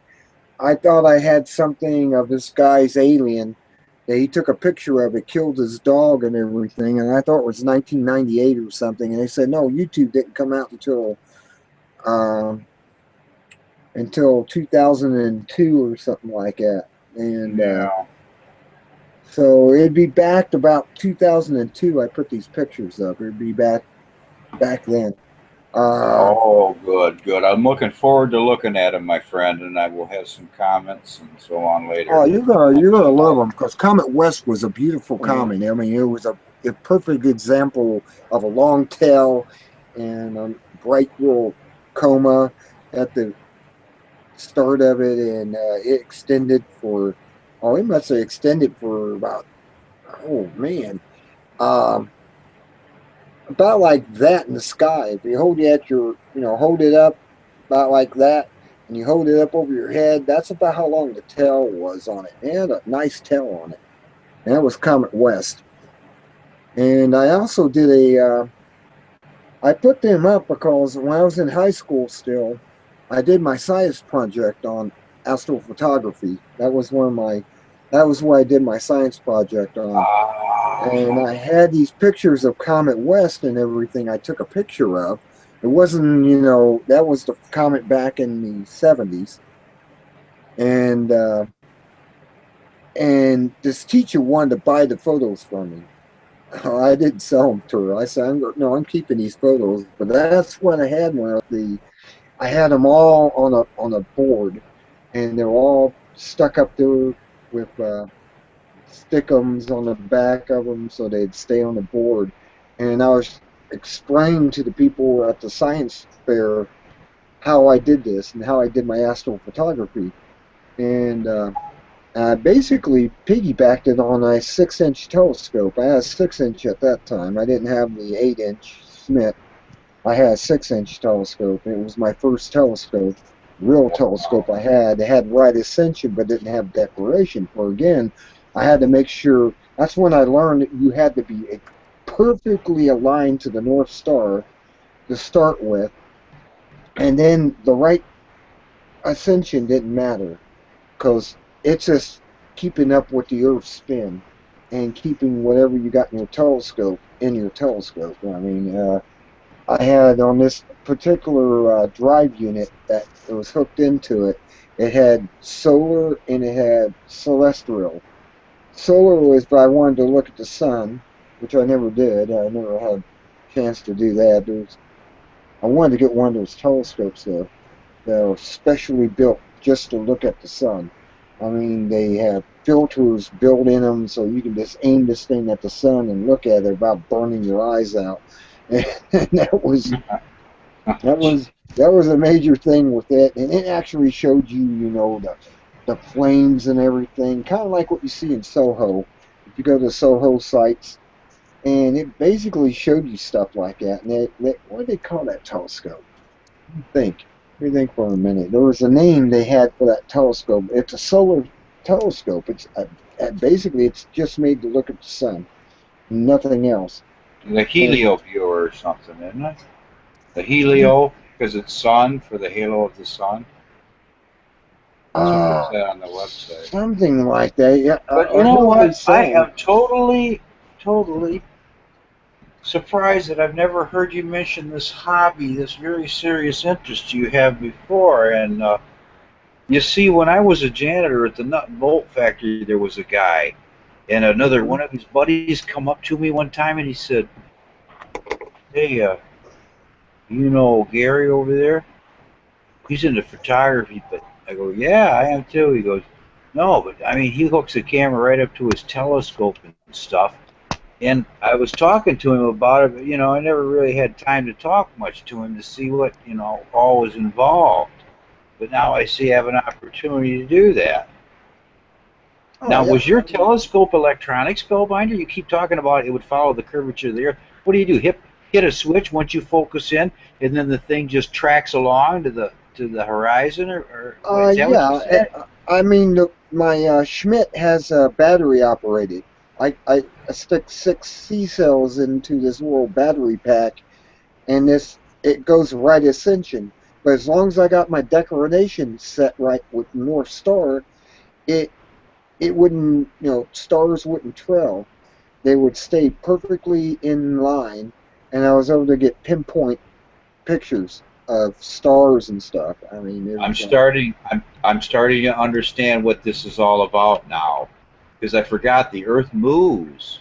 yeah, that's if you have nothing else, just have a right ascension, as they call it, a drive that follows at the same speed the Earth turns. So whatever you're looking at stays right in the frame of your eyepiece and everything.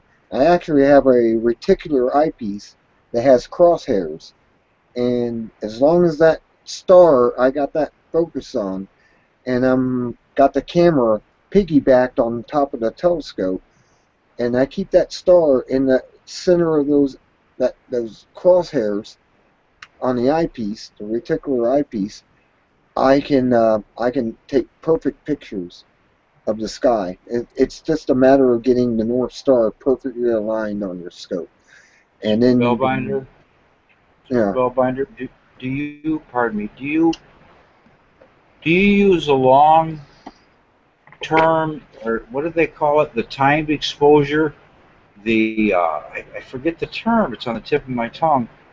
The Yeah, it's a time exposure. It's where like the film just creeps along real slow, and the shutter stays open. You know what I'm saying? yeah, Is that what you you're have to have talking a camera. about? I actually got rid of the camera. I had an electronic camera, but hello, what was that? Hello. Hello. No, I had a camera that was electronic, and as long as the battery lasted, it would hold the shutter open. So I got rid of that. I went to a camera store and said, I want to trade this camera. It's electronic for a manual camera, a camera that's, you know, it's basically, you know, you get this little. I have that too. You screw it in to where you put the shutter down, and it opens the shutter up when you put it on open. I mean, there's a setting on the camera for that. And then you lock this little thumb screw down. But you have to have a hat or something. They call it the hat trick. You put a piece of black paper, or which I used. Uh, what did I use? I used or what do they call that? you buy them in the store, or like construction paper or whatever, and it's black. You put it over the end of the telescope when you open the shutter up. So when you lock it down, you know, the vibration stops, and then you pull that away, and you have your shutter open for about 30 minutes or whatever. I know sometimes it see. was a couple of minutes or something like that, but it depending on what I was photographing, you had to put something over the end so when you lock the shutter down and it stays open, you were able to release it and still have it over there. And once you got, you release the cord that actually locks the shutter down. It's like it's kind of like your brakes on a bicycle, that type of thing. How a wire, when you squeeze down that, it puts your brakes on. Whereas a Yeah. thing like that, but it had a little locking screw on it, so you could lock it once you push the shutter open and turn that and lock it open, and then you pull away the black piece of paper, whatever you had over the front of the camera or telescope, and then you see. I got the equipment to do that too. I've taken pictures through the telescope of like the Orion Nebula, and I have some real good pictures of that too, of Orion. And the nebula is just a beautiful thing when you were able to take a picture of it. But you have to have that over the end until the vibration stopped, and then you pull it away. I mean, you just kind of put in front at night. You're in the night and it's dark, and you let the vibrations of the telescope stop from tightening up that screw, and then you pull it away, and you're taking a picture under time exposure, and then you didn't really have to put it back over again when you unleashed it, because it would unleash and the shutter would close in an instant, so you wouldn't get no blur or anything. But time exposures, there's it involves a lot of time exposure, and I used to, I was really into that. I want to go back out west to do that again, because that's where the dark skies are. The dark skies are out west, and they're not here. So Yeah. much afterglow, from city lights and everything. Was this 35 millimeter camera work? That's what I was using, a 35 millimeter camera. Now, where can we get that film developed nowadays? They're closing up all these quickie marts that used to have. I've got 6 or 7 rolls of film now, which is going to cost me at current prices like $75 or more. Where am I going to get this developed? They have a lot of,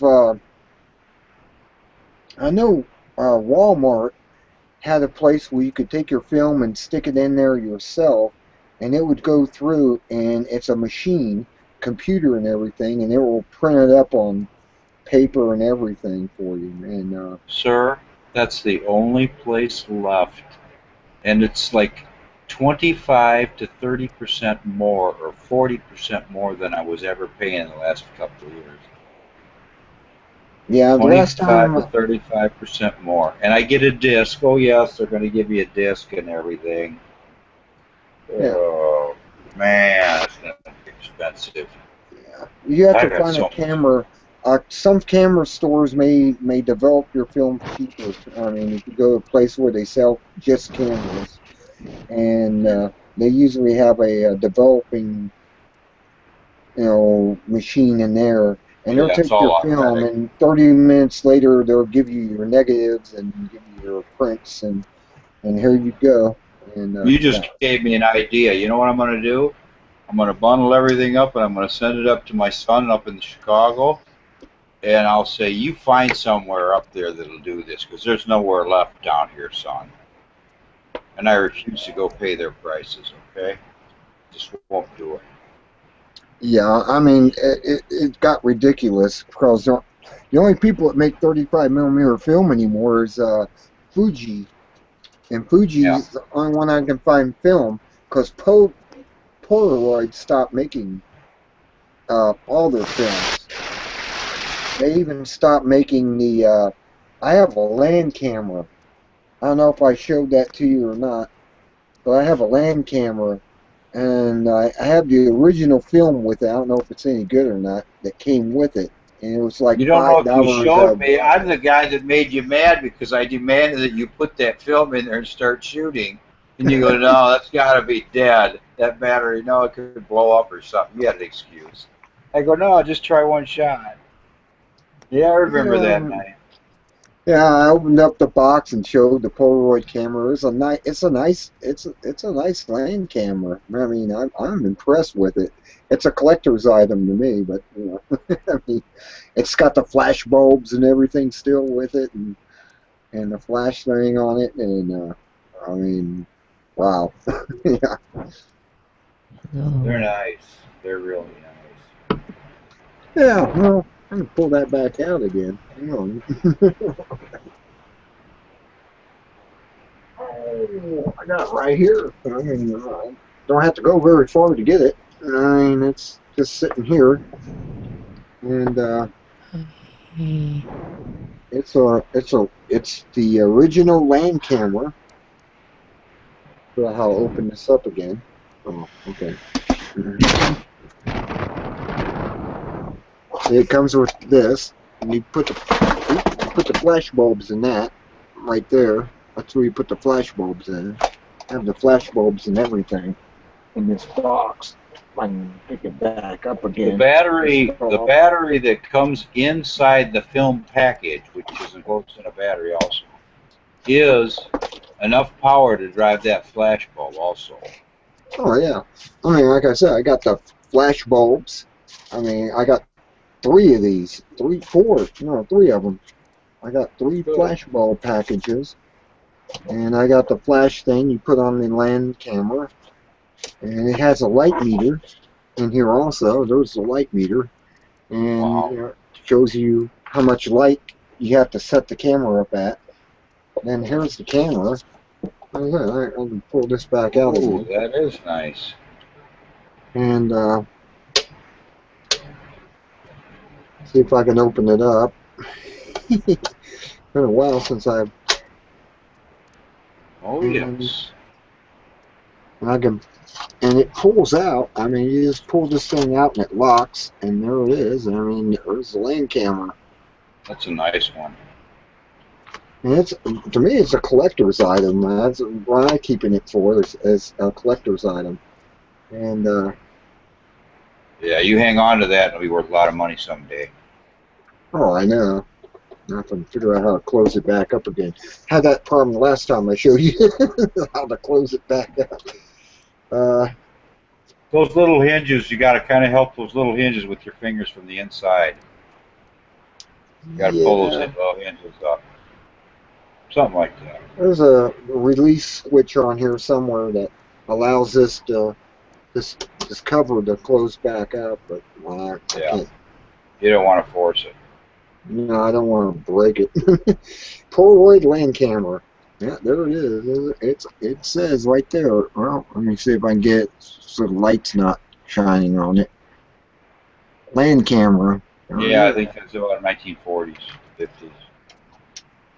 Yeah, it's nice. It's got the light, you know, like I said, the light meter and everything, and it's got. I don't know what this is. This is stuff that I think this is stuff you're supposed to put on the film to gloss Oh it. yeah, that's a sponge. The sponge to, yeah. And well, shoot, I got 1, 2, 3, 4, 5 packages of bulbs. I actually got a little lens to mellow out the flash. Oh, You put over this device here, and oh, that was the top of the line camera for its day, man. oh yeah. Is that the original? Is that the original case, Spellbinder? Yes, it's the original case and everything. That is worth some money. At the time, I only paid like $5 at a garage sale, and I went, well, you can't beat having something like this. That's got to be worth a couple $100 easy right now, as it is. That's 200. Oh yeah, well I've looked Probably it more up. than that. I looked What'd you it up, call it? and there was people selling them for $90 for the same model. Oh, okay. But you know, they don't know what they got. That's what I'm thinking. I'm like, you guys really don't know what you got. Camera. I don't know. I think it's worth a little more than 90. Oh yeah, but that's what To they a were. collector. See, it's all about when you sell it. It's all about finding the collector, because most people don't want nothing like that. But there's certain people, a few thousand of them around somewhere, and they all want that model. They want that for their collection because they got all the Polaroid cameras. They need a part off of yours or something. You know what I'm saying? And then Oh they'll pay yeah. whatever you ask. Well, as long as it's reasonable, they'll pay it right now. But how do you find those people? I don't know. You got to advertise. Right now, here's the original film that came with it. Yeah, that's the film right there. It's still wrapped up and everything. I mean, it's like priceless. I mean, to me, it's priceless. And it's Where exactly did you get it? What city? Ohio? in Ohio at garage sale. No, It was a garage sale for $5, and you're like, well, shoot, you can't you can't pass something like that up for $5. no, not at They got a all. flash table. There's the flash table. Tells you, you know, How, distances and stuff. yeah, how far away and when to use that lens cover and everything. I've never seen it. I've never ever seen an old time flash that had an actual, a glare reducer or whatever. Never seen that. So this thing is kind of rare. Oh, I know. It's got to be. It's got to be really rare. It's got a card too. It's by Delco Chemicals Incorporated with Jack McCarthy, and he has his card, his business card in here and everything. And I'm like, oh wow, well, that's kind of interesting. We're gonna have to we're gonna have to get to that TV show where you go in and you have them appraise your stuff. Oh yeah, go to the what is that called? It's Antique antique Roadshow. show. Yeah, antique show rodeo or something. And Antique Roadshow. antique. I mean, it has all the paperwork. Like I said, there's all the paperwork that comes with it. Now that's what I wanted to see. You got the paperwork. All the paperwork. You Yeah. got something there, buddy. You got something there. I mean, it's got all the instructions and everything you can imagine to use it. And I don't know. So you're kind of a collector then, aren't you? Of certain things. And certain things, yeah, I'm a collector of rare things. Like I said, I collect books on magic too, and I have like the book that Israel Regardie wrote, the Golden Dawn hardback from Tucson, Arizona, was the publishing company, and I actually have that book. I mean, it's about so thick, and it's the entire Golden Dawn book of magic, and yeah, that's a collector's item to me too. I picked that up when I was at Bell Book and Candle in Las Vegas, and I said, well, I gotta get a copy of that book. I gotta have it. What's it about? It's about the entire magical system that McGregor and Aleister Crowley and Waite and a few other. Waite was a poet, and he actually he's the one that made the Waite tarot deck. There's a tarot deck out there. It's called the Waite deck, and yeah, it's got everything that you can imagine. Whatever the Golden Dawn was about in the 1800s, it's in there. I mean, they have the greater and lesser banishing ritual, the pentagram, and all that stuff in there. Where you do the ceremony and you bring in the four angels, you know, Michael and Ariel and, you know, Gabriel, and you know, bring these angels around you and they protect you when you're doing magical ceremonies and stuff. I see.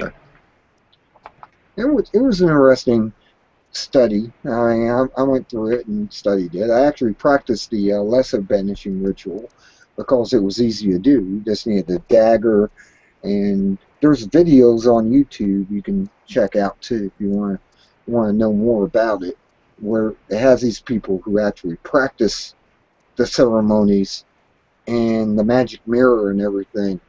I talked to a guy who apparently he was a dabbler in magic with a bunch of friends, and they didn't realize that the magic circle, you're supposed to stay inside of it. You make this magic circle and you stay inside the magic circle, right? And you use a sword and a wand to extend outside the circle.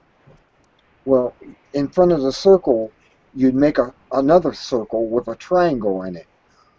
Well, he didn't realize, and I'm amazed about this because I actually talked to him, and he was telling a story about how they were attacked, and one guy was thrown up against a wall and everything, and by a demon they tried to summon. I go, don't you realize that that triangle and circle, you're supposed to put a magic mirror? You're not supposed to, like in Ghoulies, try to physically produce something. You're supposed to have a magic mirror. It's a black mirror. It's a specially made mirror, and I have one. And you put that inside of the triangle, and you bring them up like a window, and they come up and talk to you. You're not supposed to physically bring them into creation because they get pissed when you do that. I'm trying to tell them that. That's why your friend got slammed up against the wall and stuff during the ceremony that your friends try to do because, well, the ideal is the triangle is what holds the entity under control, and you put the mirror tilted so you're looking down at the mirror. So it's a mirror that, slides back and forth like this. And you look at the mirror and they come up in the black mirror and their face appears. And you talk to them. You have a conversation, basically. Well, he didn't realize that, and neither did his friends, apparently, because he was telling this story, and I wrote him, and he didn't understand about the magic mirror. And I said, of course, Franz Bardone. I have his books too, Franz Bardon. Uh, he actually said that the purpose of the triangle and the circle was to put a magic mirror in there. So you'd bring them to the surface of the mirror, and they wouldn't come out. I mean, you don't want, it's like they come up to a window and look out and talk to you. I mean, it's basically what the magic mirror's purpose was. He didn't understand that. And I'm going, well, no wonder you had a guy slammed up against a wall. I mean, by a spirit, because you're standing outside the circle. Now, there's a purpose for that circle, is to protect you from anything outside the circle. They can't come in the circle, and you shouldn't go outside the circle until you banish them and made them go back to their home, wherever home that is, I mean, dimension or whatever. And I just went, oh my golly. I mean, I'm amazed the guy didn't get killed, because he said it slammed him up against the wall real hard. And it was just an invisible force picked him up and slammed him up against the wall. And I went, dude, do you not understand magic? I mean, he supposedly, tells about magic and how to do magic and stuff, but he didn't understand the magic mirror. And I'm like, you don't understand the magic mirror?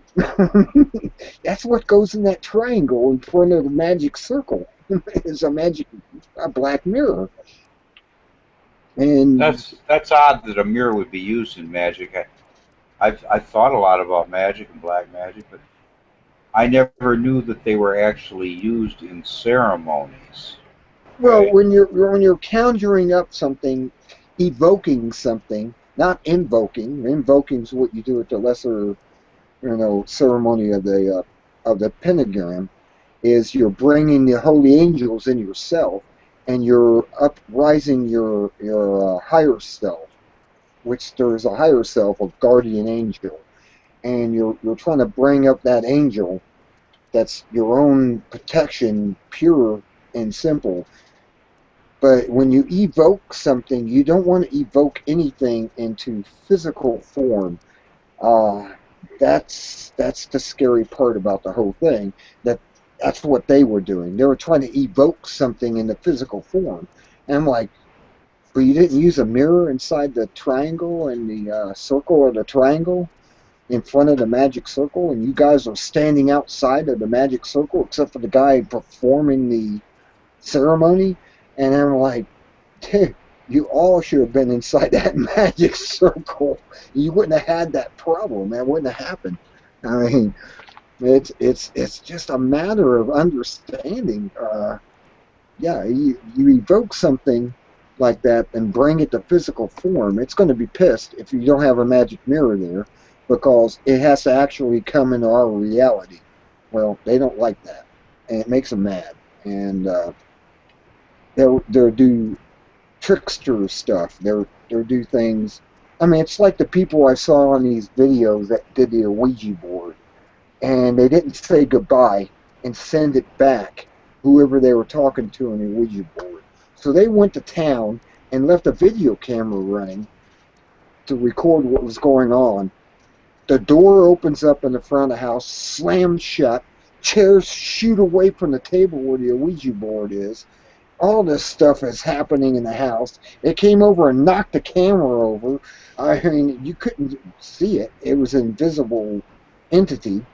And, I mean, all this stuff happened, and it's because people are dabbling in something they don't have a full concept of. You got to be fully prepared. I mean, you just read about the wizards over the period of time, and they took precautions big time, so it didn't upset anything. Open up doorways and not close them back up, and they're wondering why their house is being rampaged by an invisible entity. Do you know that many times I have wanted to buy a Ouija board, and many times my wife has wigged out, flipped out, whatever you say, and she absolutely denies me, and she goes, "No, you cannot have such a device," and so on. And her reasons are because she thinks it could evoke demonic spirits into our proximity, and she Yeah. thinks it could lead to something very sinister. And I kind of hold it against her, but Well, I you got to I wish. understand, it has goodbye on there for a reason.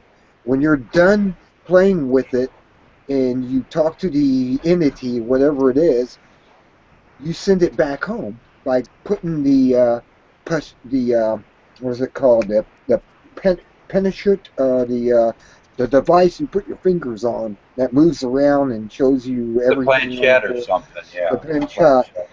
You put it over goodbye, and that closes the door back. And they Could you don't hang possibly? I around. hate to ask you for too much, but could you possibly get out your Ouija board and maybe refresh my memory as to what it looks like and point out the goodbye and so on? Do you have one there handy? I don't have a Ouija board, and there's Oh reasons for my! that. There's reasons for that because I've seen too many bad stories because people didn't send it back and didn't use the goodbye at the bottom of the board. It says goodbye. It says yes and no on the top of the board. It has letters, the whole alphabet, going in a curve on the board. But Huh? when you finally do it, you ask the entity goodbye. I want you to go home, and you move it down and you put it over goodbye. And supposedly that's like a given that they go back home once you put that over the goodbye on the bottom of the board. Oh, oh, oh, oh, oh. Because you have to seal it up. I mean, like I said, I've seen these videos where these people were playing around with a Ouija board and they have the camera. I mean, as far as I could tell on the video, I couldn't see strings or anything, fishing line or whatever, pulling these chairs away from the table in a violent manner. I mean, it was just like whoosh, and there was chairs flying off from the table and everything. And it came over, and it was messing with the camera, and it knocked the camera over, and it shows the camera hit the side, and it's showing the floor, and you hear growling and all types of stuff. It's kind of scary. Yeah, I mean, if you summon something up and you don't send it back to its home world, it's going to be mad. That's the whole thing. It's going to be pissed off that it's still where it's at and not back home where it's used to be. They have an Have you, environment. have Yeah. you ever, can you give us a, from your past, evidently you've experienced the use of this board mechanism. Can you tell us what happened in your particular cases? Do you have a recollection, or maybe you Well, just use it? well, I never really got any results off of it. We kind of had one, and it used to be in my closet, and the next thing I know, it disappeared. Somebody threw it away. I don't know if my mom or somebody grabbed it and threw it away because they were frightened of it. And I used to have, yeah, one of the original boards from what toy company was that? It was Hasbro? Hasbro. Is that what No, it I is? don't. I don't I'm know. I'm trying to think of the name of the company. It's I could well look it up. known, I could look it up. but But yeah. I'm surprised. I'm surprised because when I wake up tomorrow, I'm going to tell my wife, I go, honey, you know, I wanted to buy a Ouija board so many times, and every time you denied me. You know what? Spellbinder said that it might not be a good idea to buy a Ouija board. And I want to see what she says. I'm going to report back, or I'm going to quote whatever she says. Yeah, because like I said, a lot of people don't read the instructions that come with your Ouija board. They got instructions when you buy the Ouija board. There's instructions in there, and it actually says make sure you say goodbye when you sign off from the board. Don't just leave it and and expect these entities just to go home on their own. No, you have to say goodbye and kind of send them that way, and you're supposed to bring that little thing down over goodbye, and supposedly that's a sign that hey, it's time for you to go back through your portal and go home. just, just saying, because most of these people have a bad experience with your Ouija board is because they didn't say goodbye and they left it open. It's like leaving a door open, and anything can come through that door. You may be talking to your grandfather or something, but if you leave that door open, anything else can pass through that doorway.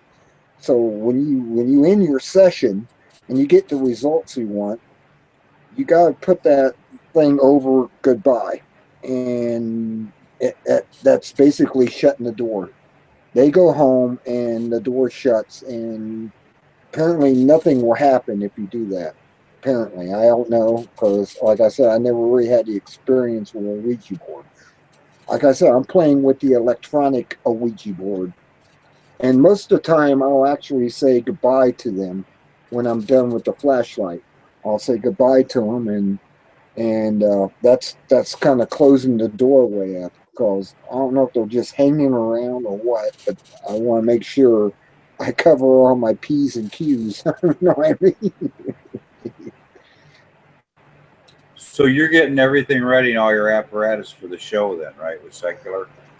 Yeah, I gotta get 2 batteries for this light because, well, the entities keep eating the batteries up. I mean, I only play with it for an hour or so, and they suck the energy out because when you tell them to shut the light off, they have to suck the energy out that you have bare turned on this flashlight, and that's how they answer.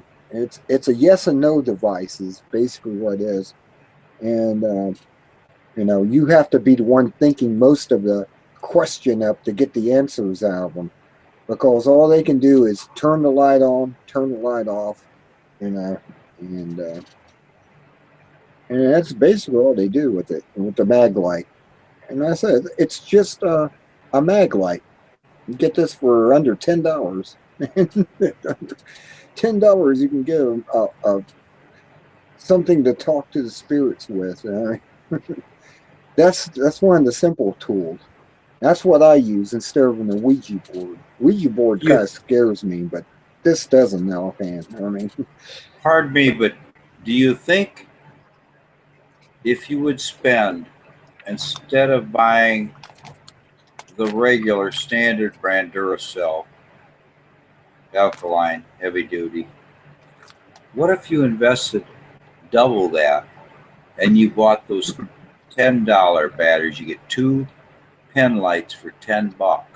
What if you bought the best battery known to man and put them in there? Have you tried that? Have you considered it? I have tried that. They do have a one that's called Platinum, and it's not put out by Duracell. It's put out by the other company that puts batteries out. I like Duracell because actually they're really do last a long time if you're not playing yes/no questions with entities. I mean, they actually last a long time. I mean, I only got one. I was looking for another one, and this is the only one that got left. So I'm a battery short of putting in my flashlight. So I'm gonna have to buy a 4-pack, and it's probably gonna cost me $6 just for the 4-pack. Of just Duracell, and this is supposed to be the Ultra, Duracell Ultras. That's what this one says. Duracell. Let me see if I can get the focus Oh, in. that's a very, very good battery. Duracell Ultra. Yeah, There it is. Yeah. that's good. That'll work. And I just need one more battery, which I'll have to buy a 4-pack or a 2-pack. And I'll get that. But they do have ones that are called Platinums. And they're supposed to be almost like, what would they be considered? I'm trying to think of the, kind of like what you have in your laptop. They're kind of like that type of battery. They're ionic lithium, and they do have batteries. and they do have lithiums out there, Yeah. and they last supposedly twice as long as Duracell or something, and that would be probably pretty good. I got extra bulbs too if my bulbs burn out. This flashlight actually came with 2 extra bulbs. If I can get them to come in. Too much light. Oh yeah, those little tiny ones. Yeah. Yeah, those Krypton battery or Krypton bulbs. Yeah, I got one of those. Yeah. But have had it around for years. It says they're cast a beam 96 meters. That's a pretty good beam. 96 Yeah, it meters. is. I love mine. I had it out in the garage. I had a very, very delicate job on my car. And I swear I was so happy I got that job done. And I'm thinking, where's my flashlight? That was a year ago. I'm still looking for. I know it's out there on the floor in that garage of mine somewhere in the shop. And I got trying to recruit people to help me clean it out because it's motivating me now just to look around. It's got to be on the floor under the cat box or something out there. I don't know. But I love my mag light. I just love it. I got a holster for it right here. As a matter of fact, I keep it, and I wear this. You get a holster with them. That Yeah. you put on your belt and stuff. I got a little thing here you can run your belt through and wear it on the side of your belt. Yeah. Yeah, this is what they use in the ghost people use. I mean, this is the thing they do when they go in a place. They're just turn this on till it just comes on, and or just off, and they're asked a spirit, "Are you here?" Light up the flashlight. Just light it up, and poof, it comes on. Okay, turn it off now, and it will flicker sometimes, and sometimes it'll just like that. It will go off, and they know they're in contact. And I watched these shows. And I watched all these shows. I mean, the guys that go out, like I said, they lock themselves into places like asylums and stuff. And the owner will lock them inside this place. And they can't get out until the morning. So they're in there for the night. And they're Yeah, I've seen that. I've seen those. And the thing is, and I can witness to this too, when the reason I think, they're onto something is because sometimes things get spooky on a person and they feel that cold, cold air on a warm day, and they're wondering, did some kind of demon or something just pass by me and make this room feel icy chilly? I've Oh, had that experience. I had those experiences too. Like being down here, it would be like almost 70 degrees, and suddenly it feels like it's in the 50s, and I'm suddenly Yeah. feeling this cold around me, and I'm like going, "Well, that's interesting." And maybe it's because I've been in contact with these spirits, and they come around and they hang around me. I don't know. I have them hang around with me, and it's kind of spooky. Yeah, it is when you have that happen. I mean, I like it when they had the guys, the three guys or four guys that, like I said, locked themselves up. Where is that called? It's on Travel Channel, and they end up they were down in this basement, and they heard noise, and they went towards this room, and a cinder block was lifted up and thrown across the room. It scared the crap out of them. You couldn't understand what happened. I mean, I'm going, well, see, you go down here and they don't want you there. They'll pick up something heavy and throw it and say, Was it real? You think it it was was real? real. I mean, there was nobody in the room. They actually went up and looked in there and said, damn, that was a brick that was actually it was like I think it was just a brick, a red brick that was picked up and thrown across the room. And a board went and flew over too, and it was like, wow. And what are they called? They're called, Poltergeist. huh? Poltergeist. Well, It's yeah, sort of poltergeist demons. is the spirit, but this group called themselves something. They weren't the ghost hunters, not the ones that you see on sci-fi or anything. These were the guys on Travel Channel, and and there was also one on American something that I got to see for about a month because on Dish they're actually put channels up there for free for a month to get you to update your package and go to the next level, Yeah. 120 Oh, hell channels or yes. whatever, and Hell yes. and they had these guys on there that were going around and doing, like I said, they locked themselves in these places and they're in there for the night and uh well they've experienced stuff. They caught it on film. I mean, one guy was so he actually had a ghost possess him or something, and he didn't look right, and they had to escort him. Somehow they were in a place where they weren't locked in, and they took him outside, and that's when he started recovering from the experience. The spirit kind of went into him. Uh, Dorset had the same experience. These two guys that do ghost hunting in England, and it's called Dorset, Dorset, and they're that's the name of the organization that they go by. And they had one his friend got possessed and was not right, and he was just not right. And it's like, "Are you okay? Are you okay?" He's kind of like out of it and stuff. And they caught stuff too. I mean, I've watched some of their films. I think I'm signed up to them on YouTube. It's Dorset, and they run into different things themselves, and they've run into some pretty amazing. They got the sensor devices they stick on the floor, and when their spirit gets close to them, it's like motion detectors. They start going off, and they know they got something because these things are going off, and they're not near them, and they're going, and they're sitting there, oh, we got something. We got something, in British. And I'm like going, whoa, they do got something.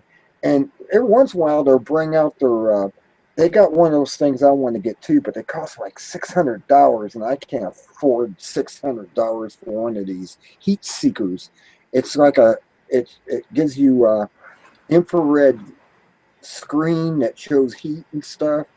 And Oh, I need one of those. I even called the company Fluke, And I said, and they got in touch with me, oh, we got just the machine for you. And they're quite expensive. And then they go, well, you can rent them. You know, you can rent some of the devices. Mhm. And, you know, my buddy across town, he says, if I had one of those, wow, that's what I need. Oh, I know. You could look around a room, and if there's something there that's giving a cold or a hot signature, you're going to see it on that thing. If it's cold or hot, it's going to be blue if it's cold. It's going to be red if it's hot. I mean, Oh, they're expensive. oh, they are.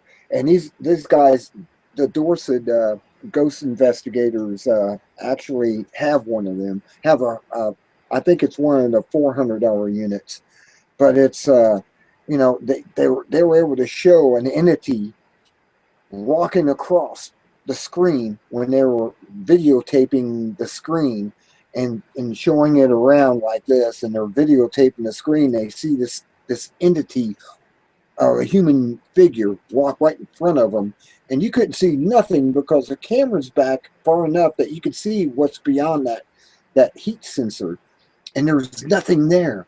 But yet this thing walked in front of their camera and stuff. I mean, I was like impressed. I was really impressed with that. That was one of the things that impressed me about that heat sinker type meter, because you can catch stuff you can't even see. And It gives you the actual temperature of the object you're looking at. exactly, it actually has the temperature up in the corner, say 65 degrees, 43 Yeah. degrees, 30 degrees, you know, whatever its temperature is. And you're looking at that going, whoa, they actually caught something. I mean, they're out in England, of course, and even if it's in the summer, it's got to be at least 70 degrees, and they're picking up like 40 degrees and stuff like that, and they're seeing stuff walk in front of their. I mean, they also discovered if you have a video camera, like the one I have, which is laying on the floor right now for some reason. A video camera like this, if it goes blur while they're showing it and they're doing this and it blurs, it was an entity. It walked in front of the camera and interfered with the electronics in the camera, and that's another thing they discovered is the camera will blur when they're onto something. And I watched them when they're in this place out in the courtyard, and it's daytime, and they're looking down this way, and suddenly the camera just goes out of focus. And it's like there's no reason that camera should go out of focus. And then they're sitting there going, well, every once in a while, an entity will walk in front of the camera and it will go out of focus because it caught something that we can't see, but the camera senses. And it will go out of focus, which it shouldn't happen. I mean, the camera shouldn't go out of focus if something's walking in front of it. And it's just, it's wild. I mean, there's all types of stuff out there. It's even wilder. That's why I want to get an I want one of those infrared scopes that these people in Pennsylvania are using. They're like Generation 3, and they mount the camera like their cell phone or something onto the lens of it, and they look up and they're looking around and they're seeing these things, and they actually have another camera where they're showing the same place and there's nothing there, but yet in the scope there's this disc going around, or an orb or whatever, and it's flying high up in the air and passing in front of their camera, and they're catching it. And like I said, they've done extensive. They're a community of UFO hunters, and they live within, like I said, 6 miles of each other. So when one of them calls up and says, "Hey, I got something out there," they all go out there with their Generation 3, finder scopes, like a rifle scope, and it's a infrared scope, and they're catching this stuff all at the same time. They all show their video, and they're all catching the same thing, just from a different angle, because they're so many miles apart from each other, but they're all catching the same thing, and they're like, wow. That's what blows me away about that. That catches my attention also. That's a piece of equipment I like to have too. I just need to hit the lottery, I guess, and I can have all the goodies. The lottery, and I can have all that stuff. I You already don't buy got, tickets. huh? You don't buy tickets. No, not lately. No. I tried. I got a system. I cut back. I got a system. I'll show you my system here. Let's see, where you at? Where's my system at? I do got something I do use. I haven't used it lately, but this is how I hit the lottery before. It's not I'm it. very interested. Okay, let's see if I can find it in here. It should be right here on top. Well, I didn't move it. Where'd it go? No. Huh, that's not it. I don't know what this is. Hang on a second. I'm gonna put that down. I'm gonna open this up and say, what is in this box? No, that's not it. They had a drive unit in it at one time. That probably went bad on me while I only have the paperwork in it. There's a certain thing I got. I don't know where it's at. Huh. Interesting. Where'd it go? You gotta be kidding me. I lost it. I lost it.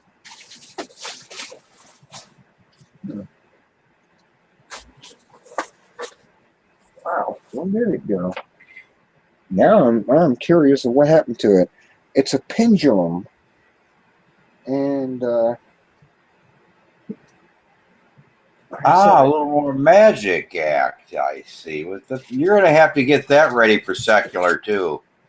Please the find that pendulum, thing. The pendulum thing, and Set up some kind of tableau where you have the letters and maybe draw some animals, a cat, a dog, a fish, a penguin, draw different animals, elephants. I don't know what happened to it. Now I'm curious. What happened to that? It's not over here, That is would it? be perfect. That would be perfect. I was sick of it. Pendulum and the light. Yeah, you can sit there and say, look, what you doing? It's all fake. Huh. Well, what happened to my pendulum? What happened to my pendulum kit? Wow. Now I'm very curious because it was. It's so important to you that you moved it at one time or another to a very, very sacred spot. I've done that many times. Apparently, because it was right here, and it should still be here. That's not it. Not it. That's not it. Wow. My. Huh. I'm impressed. It's invisible.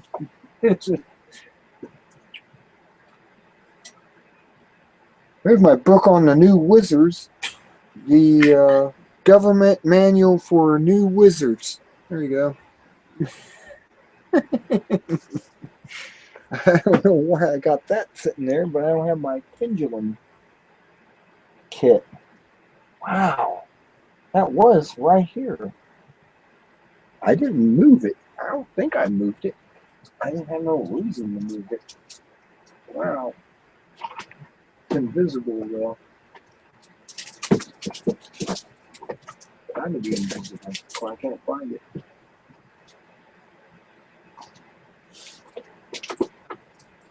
My disc thing. That's my cables. Wow. Interesting. As far as I know, I didn't move it, so it should still be here somewhere.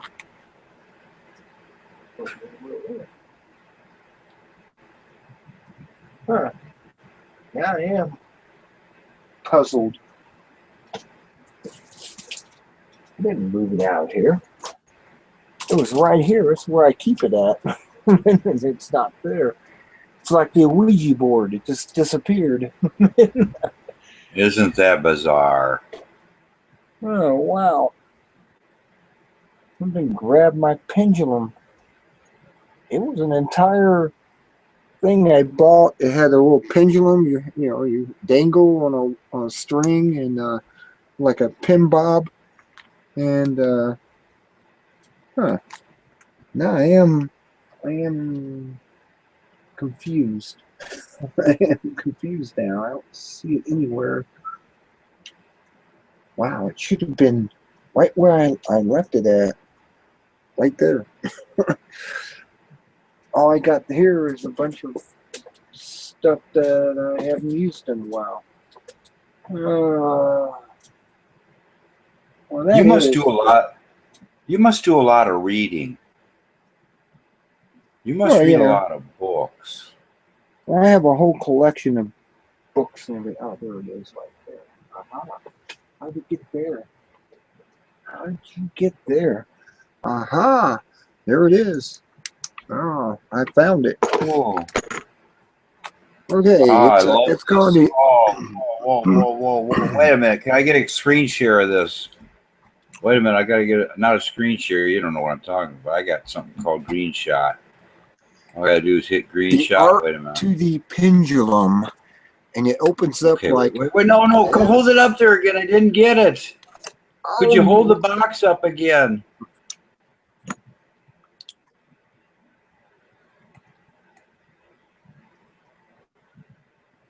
All right, I got it. Thank you. got it. Okay. Yeah. Yeah, you open it up like this. It opens up. It's got a little instruction book in there. It's got the pendulum. There's the pendulum. And that's what I usually do. I'll print up a page of the lottery numbers for whatever game I'm playing. And I've actually used this and hit $1,500 on the Ohio lottery by itself. Then that's hitting 5 out of 6 numbers. I changed one of the numbers, and that's why I screwed up and didn't hit the jackpot. Was I changed one of the numbers? You And didn't. Tell me you didn't do that. yeah, I you really did. It didn't was. do that. I was thinking it was 23 Oh, or that 32. might have been your own lifetime chance right there of a lifetime. I know. Oh, I had 23 in my mind, and it had 32. So I changed the number to 23, and that wasn't the number. It was 32. Believe that this blew me away. oh. The opposite of 23. Oh, Yes, the opposite. isn't that Oh, my suck? Lord. Oh, I believe you, man. That's terrible, It is. though. Ouch. I missed out on $1 million at that point when that happened, and I ended up with $1,500 because 5 out of 6 doesn't pay off very good. I've been trying to get the grand lottery, the states lottery, the ones in several states. If I get 5 numbers out of that, you get about $1 million. I mean, just getting 5 out of 6. Okay, they got this little. I got to pull this off. This pendulum kit, which is neat about it, is it comes with these cards. Divining Wisdom. They have a card called Divining Wisdom. And you use the back side and you have yes, no, maybe. And that's what it's got on there. Yes, no, maybe. The next card, Divining Authenticity. You don't know what the truth is, and what you are feeling, seeing, hearing is a sadness or just relief that you feel, love or pity. And then they have real or fake on that side of it. It's kind of a neat little thing. I found it interesting that they gave you these cards that you can take the pendulum over. This one is Stay, Go, Next. And it's a divining journey. Should you stay at your job or find another? Or should you stay at home with the kids? Should you clean the house or climb a mountain? What to do next? If the next question is when, try divining timing. Get quiet and ask that one, which is stay, go, and next. That's what that card is. I mean, and they have these cards, and they're all set up that you divine over them. You actually, you put your pendulum over, and wherever it starts to float to is your decision. Kind of an instruction book. There's a little instruction book. The Art to the Pendulum Gee, I'm by glad they made that book so conveniently sized, the size of a matchbook, my friend. They made it a little bigger. Holy smokes! it's small, but Wow. it comes with all those cards. That's what they show there. It comes with these cards, and these cards are supposed to be what you use the pendulum over. And like I said, the pendulum has a place to hold it. It's got a little You ring know, on it. if I was a little kid and I got that for Christmas, I would just love it. I would just love it. I go, well, let's see what it's gonna say. Is it for little kids or is it for adults? Does it say on the box? Oops. I just dropped Ages 8 to adult. it says, free from question, free from question to answers with just a swing. If the pendulum, an ancient device used for divining information and inner wisdom. And it goes on. I'm gonna need glasses to see this. Blind as a bat after working with microscopes for a year. My glasses are out in the car. I've been meaning to get them for the last hour and a half, and I just can't even get up to go. Well, it says, Blind as a bat.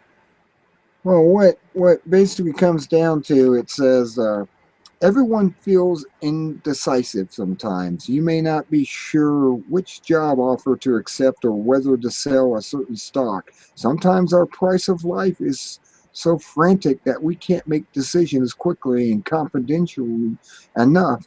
Yet deep in our subconscious, we have access to a huge body of knowledge about ourselves and the world around us. The Art of the Pendulum contains 12 beautiful cards with provocative images and addresses different topics, such as timing, abundance, guidance, and relationships. An instructional booklet and a shiny pendulum. The author and photographer Maxie Cohen explains how the pendulum can be consulted to solve almost any problem. Simply choose a card applicable to your dilemma and then concentrate on your question. As you do so, hold the pendulum above the card. It will reveal your answer by the direction it moves. The Art of the Pendulum provides a savvy, intriguing way to discover the answers to your burning questions. Yeah, it's for adults. It's I only paid $14, $15 for it, but it came with everything. It came with these cards. You get these cards, and, you got maybe and yes, and no, and it has this neat little thing here to hold them together, so you can put back in the box. I usually don't really use this. I usually what I want to do with the pendulum is I want to print up on the printer the set of the numbers spaced apart enough that if the pendulum starts going around in a circle like clockwise, that's a number to write down. And you keep doing it until you get all 6 numbers or whatever the lottery is. And that's one way to use this. I mean, use the pendulum. That's how I won $1,500 is because I used the pendulum to pick the numbers, and the pendulum was telling me the truth. It would, like I said, it will spin clockwise, and you get that thing to spin clockwise, you're halfway there. And you just play those numbers. It may be 2 or 3 lottery drawings before they come up, but they'll come up. All right, and what I've discovered with it using the pendulum. I have another one besides this one. I bought It's fascinating. That's very fascinating. I like your theory, and I thought you had a board already made, but I see evidently you are going to have to design your own numbers. Well, yeah. Well, Jeff. I normally do. I gotta get an ink cartridge to make this printer work again, and it's Cayenne.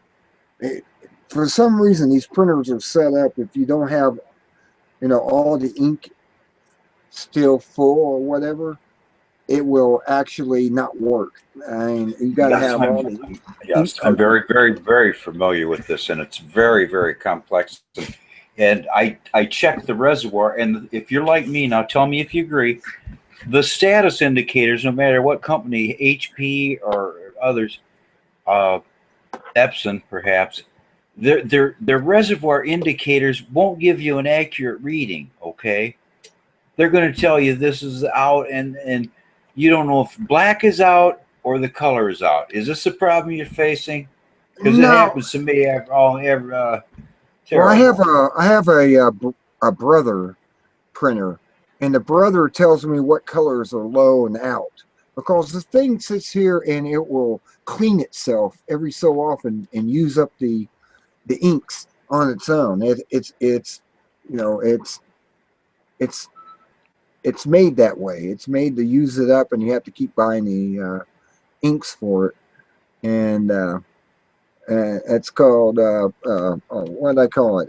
There's a name for that where they make things to fail, and every time they fail, you find out because I mean it's like you buy something when the expiration date for it comes around. As far as say the warranty, it will break on you, and you have to go buy another or whatever it was that broke on you. And I've been coming across that a lot. What do you call it? Designed failure. Obsolescence. Yeah, Yeah, designed obsolescence. obsolescence. Yeah, yeah. And also designed copyright patents, and also so computerized, computer chipped, and computer packed in every component, air conditioning belts, and everything designed with 1 5-inch clearance for the exact width of a wrench, special wrench that only they know about right away. You'd have to look it up and try 10 wrenches to figure out how they get it, and so on and so forth. So between the design obsolescence and the proprietary patents, you're done. You can't work on anything. You might as well forget it unless you want to buy $2,400 computer. Every time I go to those auto repair sites, it always winds up, and if your problem isn't this, it's going to be that, and then it's going to require a $10,000 machine to diagnose it. I'm serious. I know what you're talking about. Jeez. I know you're. I mean, I come across that all the time. It's like a lot of stuff that I have. I mean, I have a. What was it? It just went out on me. It just went out when the warranty went out, and now I got to buy a new one of it, and it's not cheap to buy a new one of it. it's I'm trying to think of what went out on me lately. That was I just saw the obsolescence of it going Your broken. car tail light, your car dash light. You said you tried to reach up under your dash, and it was like a maze of wires, and you couldn't even get close to it. Oh, you should see what they did in a Honda. I have a Honda Civic, right? That's what car I'm using to drive around. My right indicator doesn't work because I have to replace the bulb in the front. Well, the battery's sitting there. It has this frame around the front. You have to basically take the whole front end off the car to get to that bulb and change out bulb. That should be that should have been, automatic. Hey, make it easy to change out bulbs. They're going to burn out. So why do I have to take the car apart to get up there to put the indicator bulb in? I mean, it's all the way up against the side of the right side of it's the right indicator. It's all the way up against the side. I can't reach in there. I have to have hands the size of a baby to get in there and take that out, Still change alive? the bulb out, and then put it back in there. I mean, Listen, you mean to tell me some engineer at these automotive design companies that design the bodies, the contours, the nylon mesh, and the nylon caps, and receptacles, and everything else, how they fit? You mean not one person wants to make it easy for the consumer? And it's apparently not. repeatedly getting worse and worse and worse. Oh, I'm telling you, I'm going to have to take the entire frame off the top. When I open the hood up, there's a frame that goes around the top. I have to take that totally out just to get to that bulb because they made it so you'd have to take it to the dealership, and they're probably going to charge a couple $100 to do that. I'm like, I'm not. I mean, I looked at that and I went, really, really? I mean, I got my left one, and all the bulbs went out. You know, this has been several years. These bulbs have been in there. They're Sylvania, and all three of them went out. I was able to replace the brake lights. That was no problem, and the back indicator lights because you just pull that, you know, the lining in there, you pull it away, and you're able to get in there and turn that thing and pull it out, and there's the bulb, you know. And you just pull the bulb out, push a new one in, stick it back in there in the right angle it goes in, and twist it, and you're done. I go to do the front, and I'm looking at it going, my God, I got to tear the car apart just to change the front indicator lights out. I'm still lucky that my left one's still working in the front.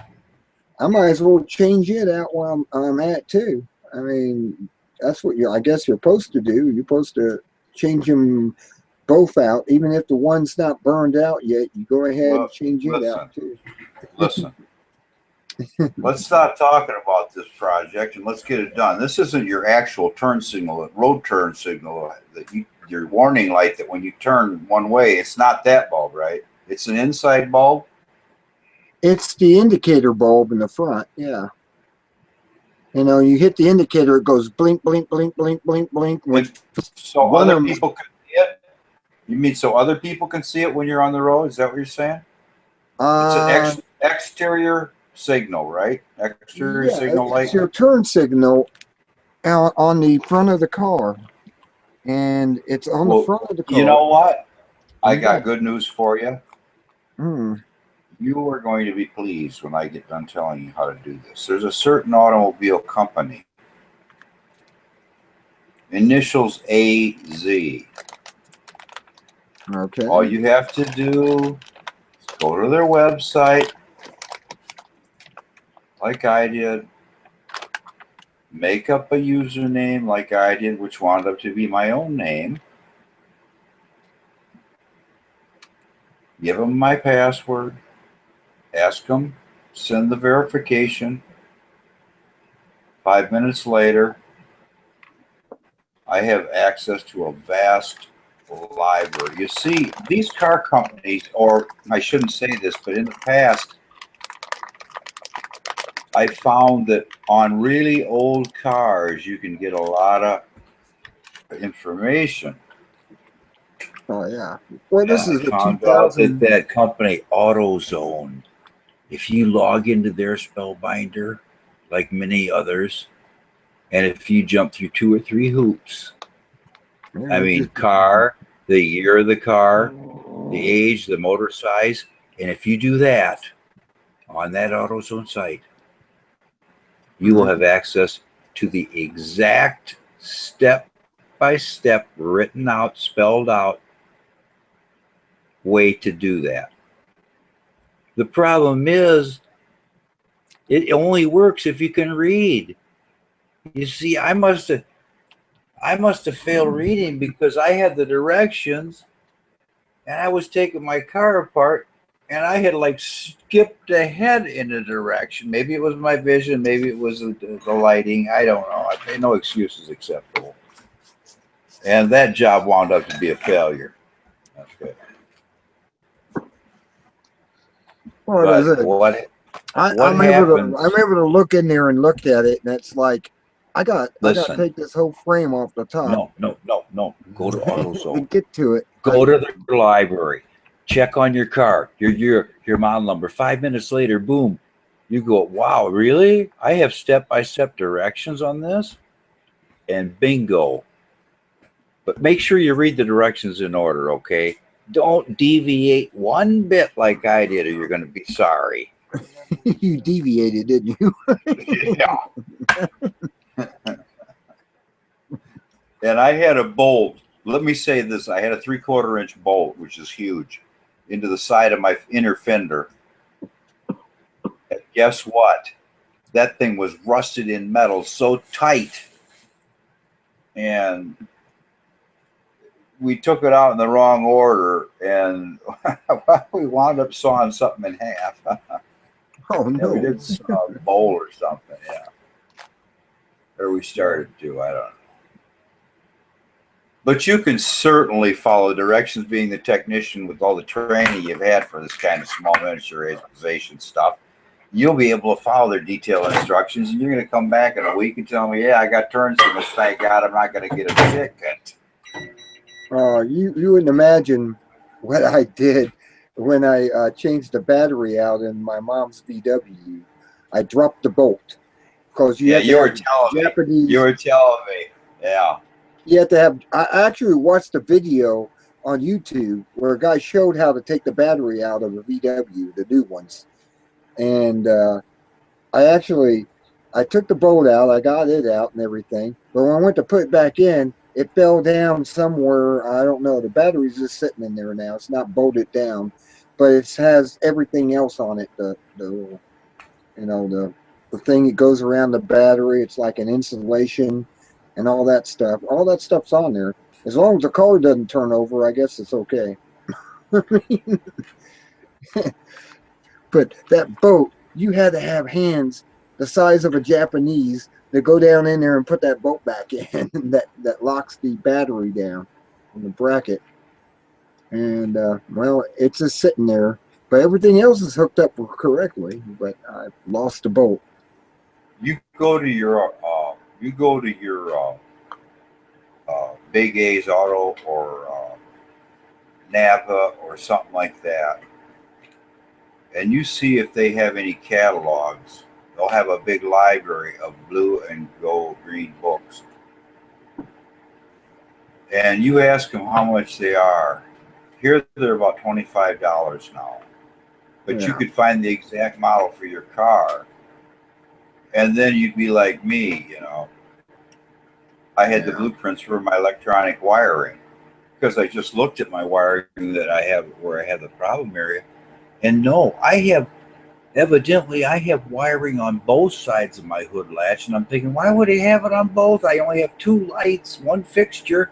And then I'm thinking, now, wait a minute. What if that triggers a dome light effect or something? What if the other side is for the dome light? It must be. Mm-hmm. Wait a minute, I could check that circuitry because I got the diagram in the manual, you see. Even though I've never checked electronic schematics in my life, this is my first time I've ever had to. Wow. There's a Like lot I said, of when I changed that battery out, it was they charged $200 to change that battery out in a VW. $200. I did it myself, but I lost the bolt trying to get it back on to lock the battery down to the bracket, that holds it in place on this little shelf that it sits on. And Yeah. I said, well, screw it. I mean, I'm not going to pay $200 for them to come in there and put that battery in right. But I can see why they charge $200. It's really a hard thing to do. They must be using a magnetic socket to hold the bolt so they can put the bolt down there and screw it back in. I tried to do it by hand to start it, and I dropped it, and it went somewhere. I have no idea where it went. It's gone. But the battery's seated. The wiring on the battery is like a fuse box on top of the battery, and it's basically holding it down, but it's not secured. And but it works. Everything works, and the new battery's in there. But it's just that, like I said, the car turns over, that battery's going to fall out of its little bench it sits on. Can I give you some good news? Unless that car would be hit at by another moving vehicle, it's like say about 80 or 90 mile an hour. Yeah. I'd say 100 mile an hour. If there's any kind of plastic cover over it, I'd say 100 mile an hour. It'd have to be over 110 because speedometers, I don't know if they go to 110. When I was a young lad, they went to 120. Yeah. Yeah. Yeah. Yeah. Okay. mhm. So Yeah, so I'm not worried I about the think you're battery. safe. I've Yeah, seen many people just throw them in there and let them bounce around. I try to warn them. I mean, I just let they don't care. I use a bungee cord. I figured, well, a bungee ain't safe either, but it's better than nothing. I guess I could put a bungee cord on. I got a bungee cord. I could probably strap over it and slap it on either side, and just for S&G security for it. But I don't see it going anywhere unless the car turns over. Really, it's sitting in its little place. It has this little padding around it, and it's got the the little fuse box on top of it. I mean, Yeah. VWs are just weird. I mean, this is the new one. It's the new looking Bug. It's the one that has front wheel drive instead of back wheel drive. It's a new. I mean, it's the new VW. Will you buy the manual? Will you buy the manual and discuss it with me in detail? I love those manuals. I got 2 or 3 here right now. I can go over with you, different vehicles. Yeah, I used to have manuals too. I used to go and buy them, and it's getting hard to buy them. Even going to like auto places and stuff, and finding a manual. It's like they don't want you to have a manual. They want you to take it to the dealership. That's what it really comes down to. Yeah, well, I got some friends of mine that are car experts, so I mean, I'm pretty lucky that way. Mm-hmm. So the only thing is we don't have welders. I don't have access to a big enough welder. When I want to weld a chassis or something, a lot of my vehicles are older, and I always think if I could just weld a support in there before the chassis breaks or something. Yeah. Well, like Are I you said, good at what? It's the Honda's 2000, and it runs okay. The VW has an engine. That means if it needs the oil changed or what, I'm not really sure. I have to check the oil, I guess, in that thing to make sure it has oil in it. Maybe that's why the engine light came on. I don't know. I hate that. I hate that. Then you got to look it up in the manual. See, when any of those lights come on, this is another key point that comes in reading. My car out here gave a simple error signal, and if I would have just read the owner's manual and studied it a little closer, it held the secret. And it said, well, then you either have this or you have that. And it was all in black and white. I'm thinking, wow, why didn't I read that sooner? And I'm going through testing this and replacing that. And finally, I knew exactly what it was. And I almost blew up a battery. That's the one time something almost happened. And I said, my battery's getting real hot. I mean, real hot. And they go, well, how hot? Do you think it's going to blow up? And I go, well, no. How far do you have to drive? I said, 10 miles. They go, it might be all right. It might be all right. There you go. I made it, though. Can't figure that out. That battery was heating up on me. Wow. Jesus Christ. Man. Shorten the battery, huh? Something went haywire. I can't remember what the heck caused that. I Wow. have no idea.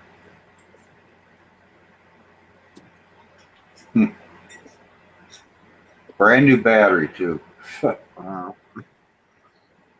Unreal. Let's see. I got a theory. Instead of buying a real cheap low-end battery for my car, I did a 180-degree about face, and I buy well, let me just put it simply. If you want any kind of reliability, just buy $100 car battery, okay? Please don't mess around. Buy $100. If you can afford a $150 car battery, buy that one, because your car will last forever, okay? That is one of the most key critical components, so to speak. I went to Sears and bought one of their Duracells or whatever their batteries are called. for Oh. $80.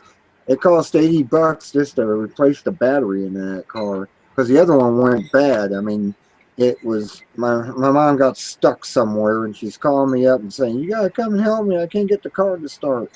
And then I sit there and go, "I guess the battery's bad because this is probably the original battery.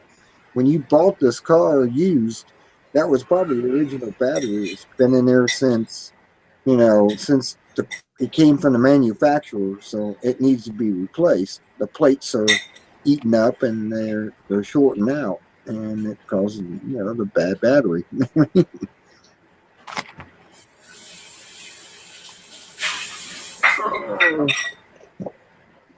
I'll be right back. Alrighty. I'm gonna put this. So while you're gone, I will tell you a little story about batteries. I found out through intensive research that around here, unless you buy like $100 battery, a battery will only last you basically 2 to 3 years. In that third year, you're going to be on borrowed time because it's so cold around here. I'm talking about older cars. I'm not talking about a car that's like 5 to 6 or 7 years old. No, those cars are not going to have a problem. I'm talking about 10-year-old cars and so on. And these winters around here, I can't stress enough to check your batteries before the winter comes. I've heard of too many horror stories around here. What happens is, all of a sudden, it's a winter storm and you're driving along, your headlights are going to start to dim. This has happened to me on several occasions because my theory is there's so much snow, and snow is blowing into a warm engine compartment, and the snow turns to water, and water turns into a conduit carrier, and the conduit and carrier becomes electronic magnetic fields and the radiation off your spark plug wires and so on, and all that snow. And it's not so bad with a newer car, but if you have an older car, say 10, 15 years old or so, and you're in snow or blizzard, if you have a new battery, you will have a chance. But if you have an old system and your alternator's weak and so on, your battery's weak to start with, no, it's not going to work.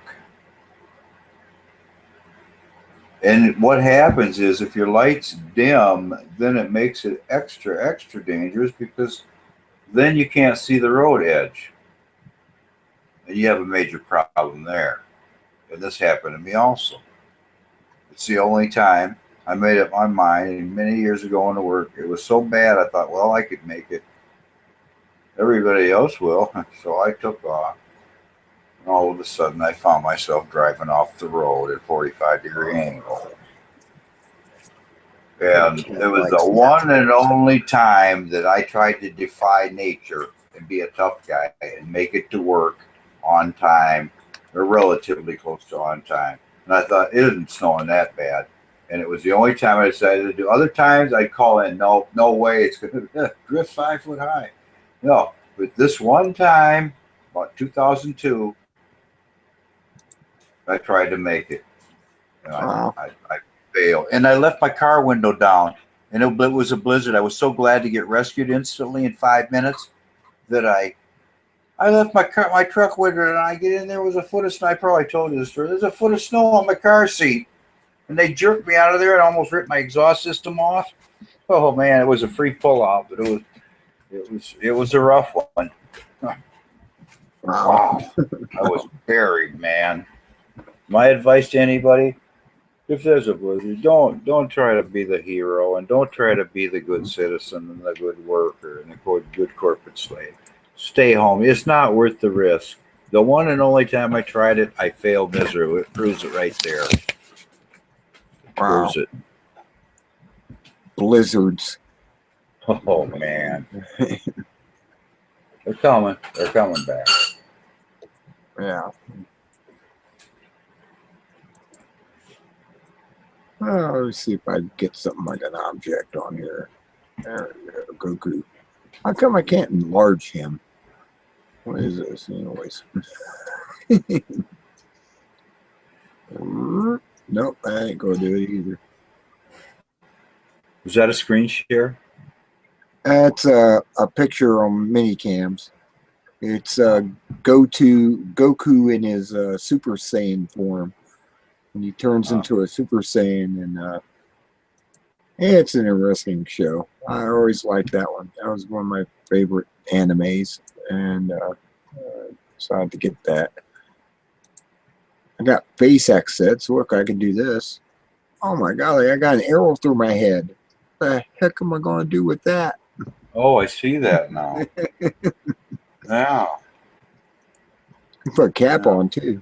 Where I got? Put glasses on. Yeah. Okay, I could do this too. Oh, I get beer eyes too. Oh, where's the beer eyes? Come on. Oh, there they are. I got beer Yes. goggles on. Yeah. Yeah. I can turn my camera on, but I think it affects my reception. And you start chopping up your speech. Ah, Every time I turn my camera on, and I got everything minimized to, I'd say, actually down to 4x5, 5-inch horizontal. never mind. There you go. I like my cat face. My cat face is my favorite. Yeah. I like it because my scruff kind of fits in with the bottom of the cat's face and kind of completes it. And I'm able to be a cat. Somebody's got to be a cat. Might as well be me. Yeah. Oh, let me just lift that up a little bit. A little low. There I am. Meow. Let me get the head straight on. There, well, kind of on. Straight. Yeah. Had people freak out over that. They're nice animals when they're healthy. They're Oh, nice animals when they're healthy. But I've been around some cats that are just boring. Very, very boring cats. my cat's Very getting standoffish. My cat's getting fat because I'm feeding it Naturals by Purina Cat Chow. It has vitamins and Yeah. everything in it. And the cat eats that stuff like it's going out of style. I don't know. I didn't like the house, the one that's for indoor cats that, supposedly keep fur balls down and stuff like that. And she hardly ate that and Yeah. threw it up more times. She threw it up and eat it. So I got her this Naturals, which is made out of salmon and chicken and whatever, and seems to like that.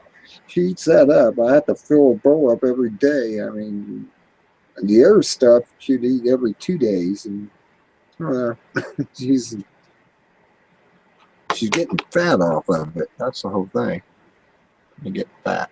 Meow. Yeah, my son had a very, very fat cat. And then like a year later or so, I went back and saw it, and it had lost a lot of weight, and it looked fairly healthy.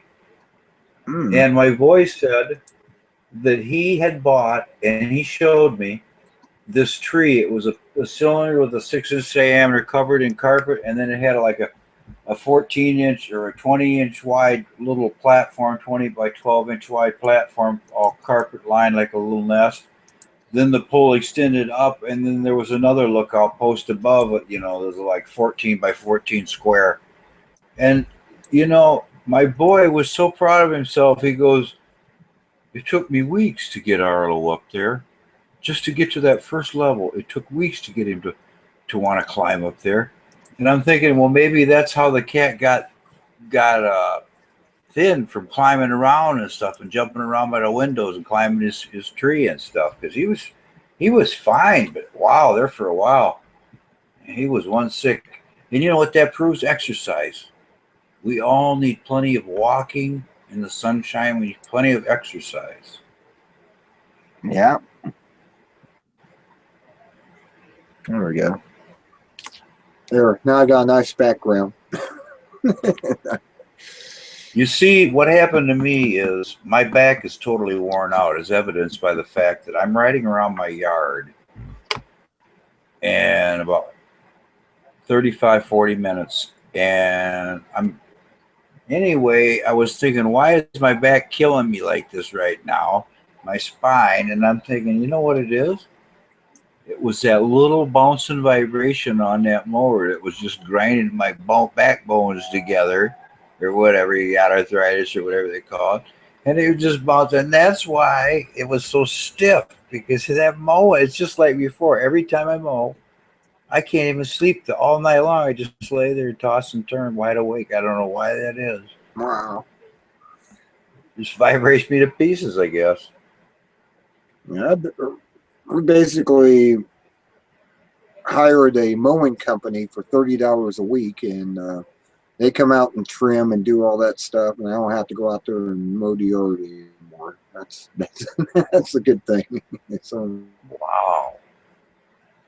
boy, That's cool, man. well, I'm gaining weight because I'm not exercising or anything, so I'm starting to gain weight. I probably weigh 180 pounds. Yeah, that's funny because I weigh 180, okay, 182 I have for decades. But I used to weigh 160. this is the funny thing. You don't get what you see. People walk up to me, and when I tell them how much they weigh, they laugh at me and they go like I'm lying to them, like I weigh 210, 220 pounds. I don't know. I must be just one big flat ball. No, it's I look a lot heavier than I am, I guess. You're just Yeah, I big don't know. boned. You're just Yeah. big boned, as Cartman says. My mom says I'm big boned. Yeah, I love that. Yeah. Uh,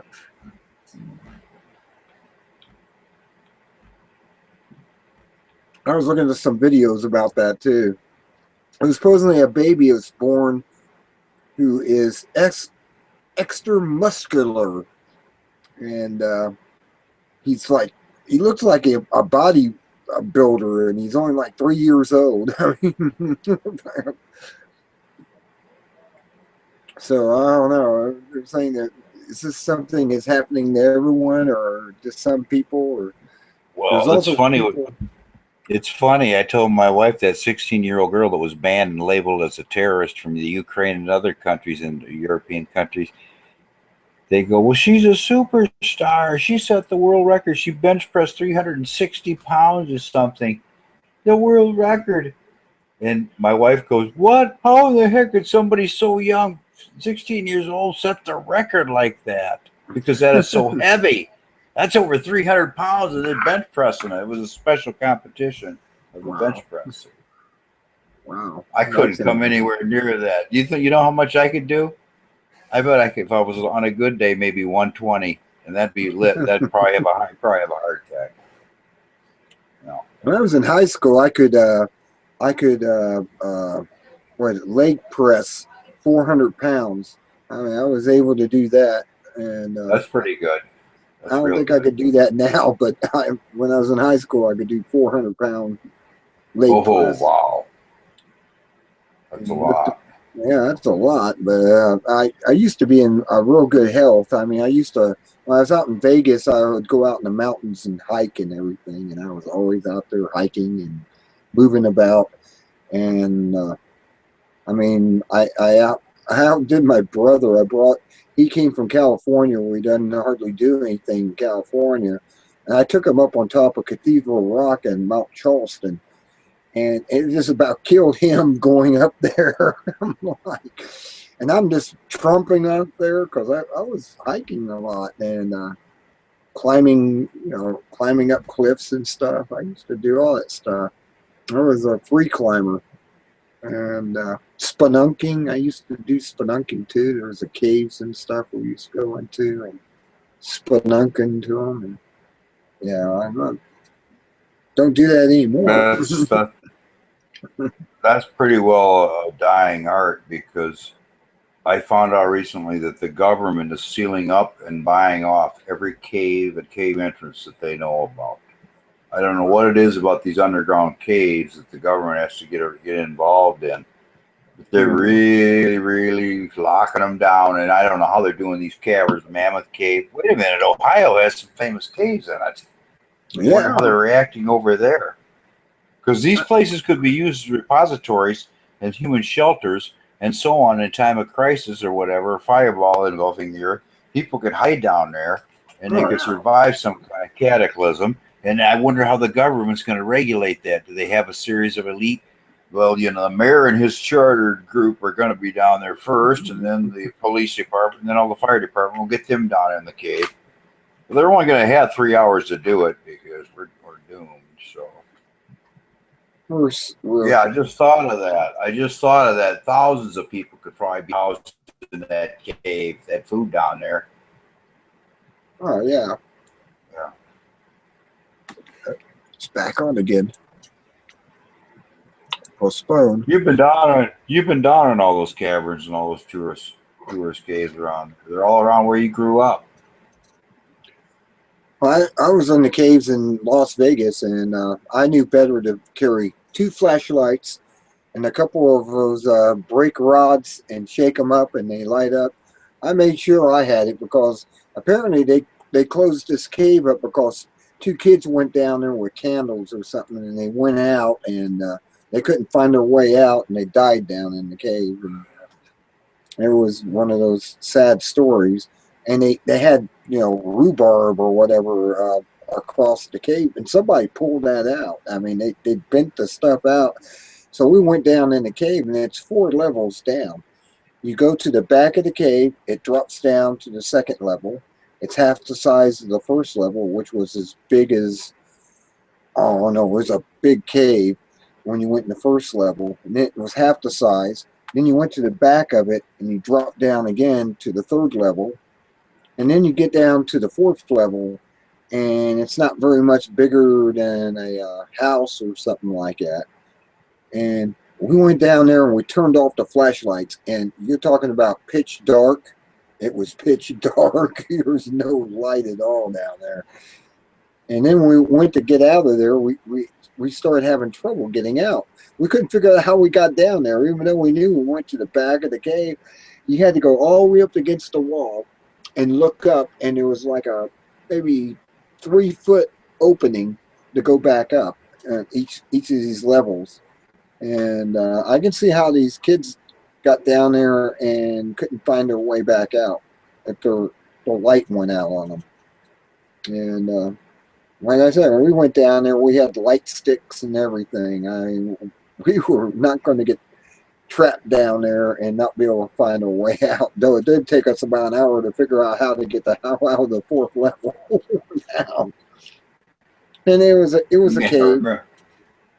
I remember that story. Yeah. Yeah. I went in the cave, and what it was it was a very peculiar cave because it was a man-made tunnel, and the railroad started it, but they never finished it for some reason. You know what I mean? It was never used. Mm-hmm. So there was some bats around in there, furry bats, little brown bats, about 3 inches, 3 by 4 inches. I ran into that at Lake Mead. Out Lake Mead, we decided to stop at this area, and I wanted to climb around a little bit. And suddenly the bats come out. It was sunset, and the bats came out. And there must have been hundreds of them coming out of these caves that were in there. And it was freaky that they had all these little, like you said, brown bats. And they were just, and they're flying out in swarms. And yeah, I ran into that. I've been to the Mormon mine, too.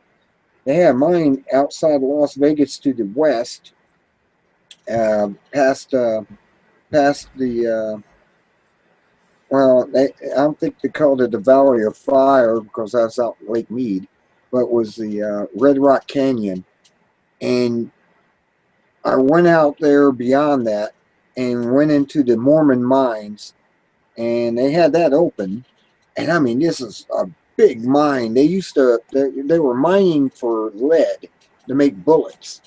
What they didn't realize, the Mormons didn't realize they were actually mining silver, and they were making silver bullets, I guess, and selling it off as lead. That's the whole thing. And I went out in the tailings, and I could find raw silver in the pilings that were outside of these mines, and it went back. It went through the mountain. I mean, a half mile or so, and it went out the other side. I mean, I had to go around where there was a pit. It was one of those shafts that go down, and it looks like an in. You can't see at the bottom of it, so it's deep enough to kill you if you fell into it. And I come across a chamber where there's light coming into it, and I look up, and they have a whole air shaft up at the top of the mountain. And I went through that and everything. I've actually, like I said, I used to truck all over the area out there and do hiking out there and come across this stuff. And I have a friend of me that we got a book. It was talking about lost treasures in Nevada, and we went to look for this chest of silver. We found where it used to be. There was a hole there. Somebody already found it. They found the rock, and they found the treasure, and it probably had like 500 pounds of silver in it, and silver bars. And the Indians attacked them and killed them off and stuff like that. And one guy survived, and he gave the story of where it was at. And apparently somebody found it. I don't know when they found it, because out in the desert it doesn't rain that often, so you can find these. Where they dug something up, and it'll still be there. 100 years later, the hole will be there. Well, we found the hole, and that sucked. Because we didn't find the chest. Because we were able to identify where this rock was. And we went and walked around there, and we found this pit that was dug up. It was square. It was rectangular. And somebody dug something up there that was rectangular, and we figure that must have been the chest of silver that they buried before everyone got killed except for the guy that survived. And we found it, but we didn't find the chest. That would have been something to find. It was silver bars or something that was in this chest, and its thing was about, it was probably about 4 feet long by 3 feet wide or something, and there was a hole there that fit that description of the size of the chest being buried. But somebody found it before we did. Yeah. He had one of those, what do you call those cars? The one with the 3 cylinders? The 3-cylinder cars. And we got stuck in a riverbed. Yeah, it was a dry river, and all we did is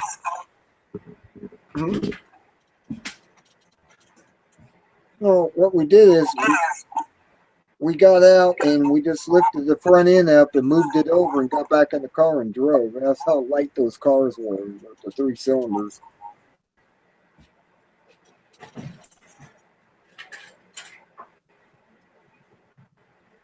And we were able to get it around and about.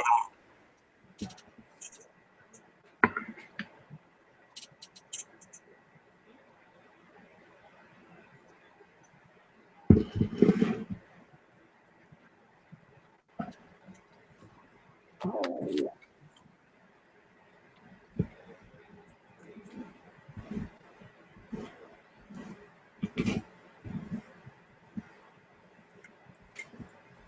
It was different. I have to admit, it was totally different being out there in Las Vegas. I think everybody should visit Las Vegas and hike the mountains out there and stuff. I mean, it was fun. The beauty of the mountains is not recognized by me.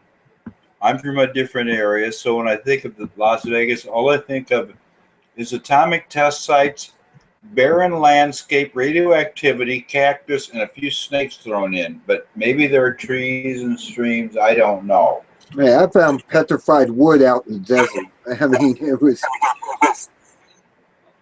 that was something to come across, was the petrified wood, and it was actually still viable. My friend who was Greek was using it to treat his. He had, I think he had something like gout or something, or not gout. What is it? It's a skin disease, and he was using that bark that came from these pine trees that I came across, and it wasn't actually salad. It was still bark. It wasn't actually petrified wood, and he was crumbling it up and using it as a medication, and it kind of caught me off guard. I just got a book called Real, REAL, Fossils. It's a beginner's guide to the Cambrian period and all the different epochs and the periods of history, geological history, and the fossils associated with each million-year period or whatever. Mm-hmm. And I've got to go over it again and again. I'm not trained in fossils right now. But I want to find, but they mentioned, I remember you said petrified wood, and they had examples of the petrified forest. There was a whole petrified forest somewhere. Yeah, this is weird. I was hiking out in the desert, and I came across these gullies, and there was actually wood that was from pine trees. I don't know how old they must have been, but the bark was still not petrified yet. It was like, and it was out in the middle of nowhere. And I come across these gullies, and I started picking this stuff up, and I brought something back, and my friends started using it as a medicine to treat his, I want to say gout, but it wasn't gout. It was, where is it? There's another one. What do they call it? Psoriasis. I guess he has psoriasis on his leg, and he was using it to treat his psoriasis. And he was actually putting it on his leg, making a salve out of it and putting it on his leg because it wasn't petrified yet. It was like raw bark of pine trees in the middle of the desert out by Lake Mead. It was like, and there was no trees. There was just these, gullies where there was these pieces of wood sticking out of. It used to be a forest there, and not anymore. It was another experience I had out there. I said, you go to my website. I also have the I built a compass out there. It's a circle with, I used rocks to make an north, an N, and an S, and an E, and a W, and I can find it on Google. That's what blew me away, and I made a video about that. It's about a 5-minute long video, and I show where it was by Lake Mead and where I had to hike to go up there to where this lava rock was, and I found this clearing. They didn't have hardly any lava rock there, and I built this circle. And one time I went out there at night, and I ran into a desert fox. The desert fox came right up to me. I mean, it was just a fox. It's as big as a cat. I mean, they're not very big. And it came up and was sniffing around and stuff, and I'm looking at that, and I'm going, "Wow, this fox just came up to me." And it was a gray desert fox, and it came up to my circle. I was up there one night. I think I was almost the same night when I saw the Bovi meteor come over. I mean, I was looking at the full moon to the east when I was up there, and suddenly this crackling sound and this hissing and all types of noise. And I'm looking around, and the ground lights up like it's daylight. And I happened to turn around and look up, and I just saw the smoke trail that the meteor left. And that was kind of interesting. That was an interesting experience. being out there at night about 10, 11 o'clock, and this bovine comes flying over your head and lights up everything. I mean, it was like green, blue light around me. I didn't know what was going on. I just saw this. You know, just yesterday, Spellbinder, just yesterday, I watched this video. I watched 3 animal videos. I watched a pit bull running straight vertically up a 15-foot wall and grabbing a frisbee, and then his master had to catch him because it was so far back down. Then I watched a video of a man dressed in a lion suit in a Japanese lion camp and a lion training encampment, and the guy is dressed in a lion suit, and he's walking up to these female this one lioness, and he's like kind of teasing it, and pretty soon it claws him in the leg a little bit, and he runs away. And then he throws his little paw at it, and the thing bites his little imitation paw and was chewing on it. And so the guy pretended like he wanted it back, and he went over there and he finally got his glove back. And he's about 5 foot away from the lion, and he kind of taps it on the rump a little bit. Just reach over and quick taps, and that 700-pound lion or 600, whatever it was, it jumped around and flinched and like turned its head and opened its mouth. And that was the end of the show, but it was scary. But to get to the point, I know I'm beating around the bush here, but you said a little fox came up to you, and I came across a video. I wasn't going to watch it just the other day, yesterday, the day before. Uh-huh. And 2 Russian fishermen, ice fishermen, have a fox walk right up to them, and they like hand feed it, just a wild fox supposedly. And I could relate to your having that happen. They must be by their nature, they must have a friendly gene somewhere in there. Oh yeah, I mean, this thing just came up, it sniffed around, and then it kind of trotted off, and it didn't even act like it actually recognized me. I had a flashlight on it and everything, and it acted like it was nothing. It was like tamed almost. And then it just trotted off back out in the desert, and I went, wow. Sniffed around.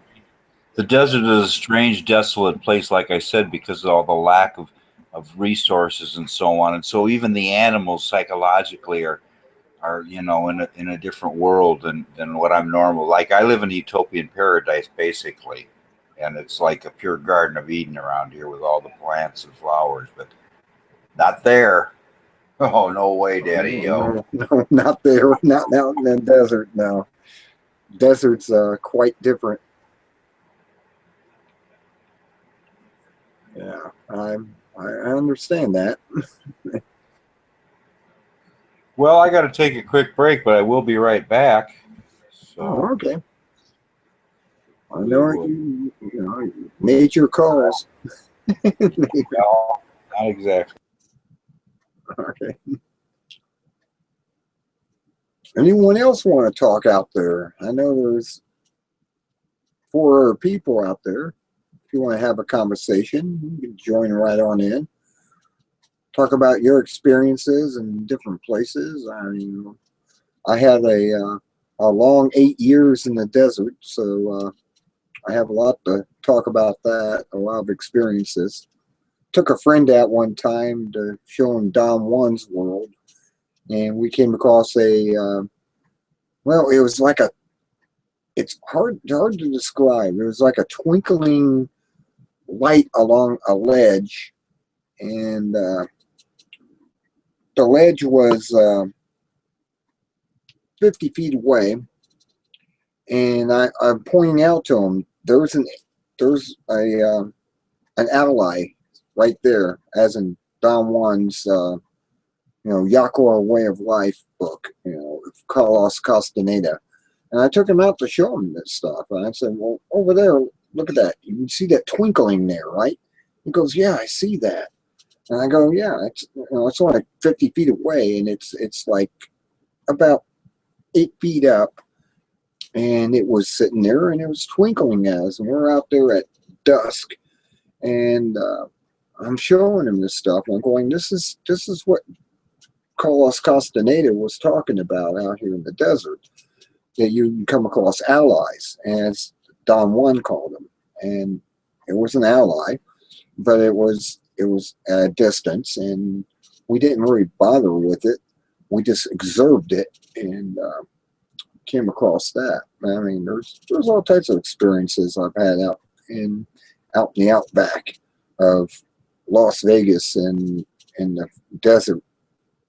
And then you get outside the city, and it's a totally different world. You get near Red Rock Canyon, or you go to the Valley of Fire.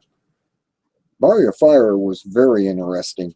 Went out there, and you have these different color cliffs and everything, and rocks and gullies and stuff, and they're like blue, and they're red, and they're green, and they're just all different colors when you're out there. And you get to experience this stuff while you're out there. Always impressed upon me that I was in a really nice place.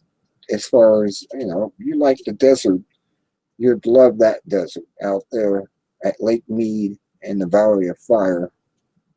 I mean, it was literally yellows and whatever, and they called it the Valley of Fire. And you go out there, and it's an awesome park out there, and you can climb around the rocks and stuff. I do have to admit that I went out with 5 or 6 friends from the Air Force. We went hiking in the Valley of Fire, and we came across this slab of rock that was rectangular, looked like an altar. And so I decided to carve a pentagram and put magical symbols around where it was sitting next to and everything. Sure enough, Channel 5 News reported that there was devil worshippers out at Valley of Fire. And I was like, really? I did that. And it was only as a pun. And I actually took some sage and stuff that was around the area and set it on fire on top of the altar. And oh my God, these campers, these hikers came across that, and they went to the news with it. And I'm watching the news, and I'm seeing that they're showing the place where I actually did that. I actually carved this 5-pointed star in a rock. It was sandstone, so it was soft. So with a stick, basically, I could carve this pentagram in it,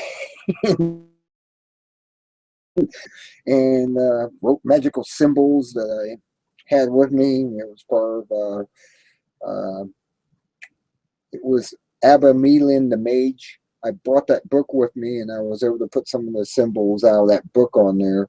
And I'm telling you, these people went off on it. They were saying there's devil worshippers out there. So I went out there a week later. I'd say I'll let this cool down a little bit and go back out there and hike. And I came across the altar.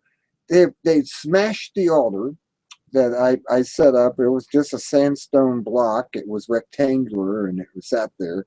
And they carved crosses on all my symbols I put on the wall. And really?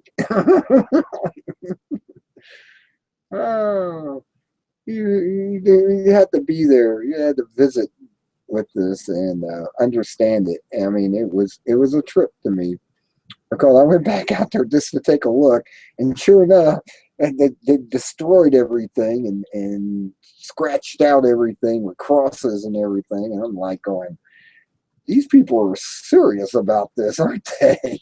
And I was just, messing around and decided to do this. And during my heydays of studying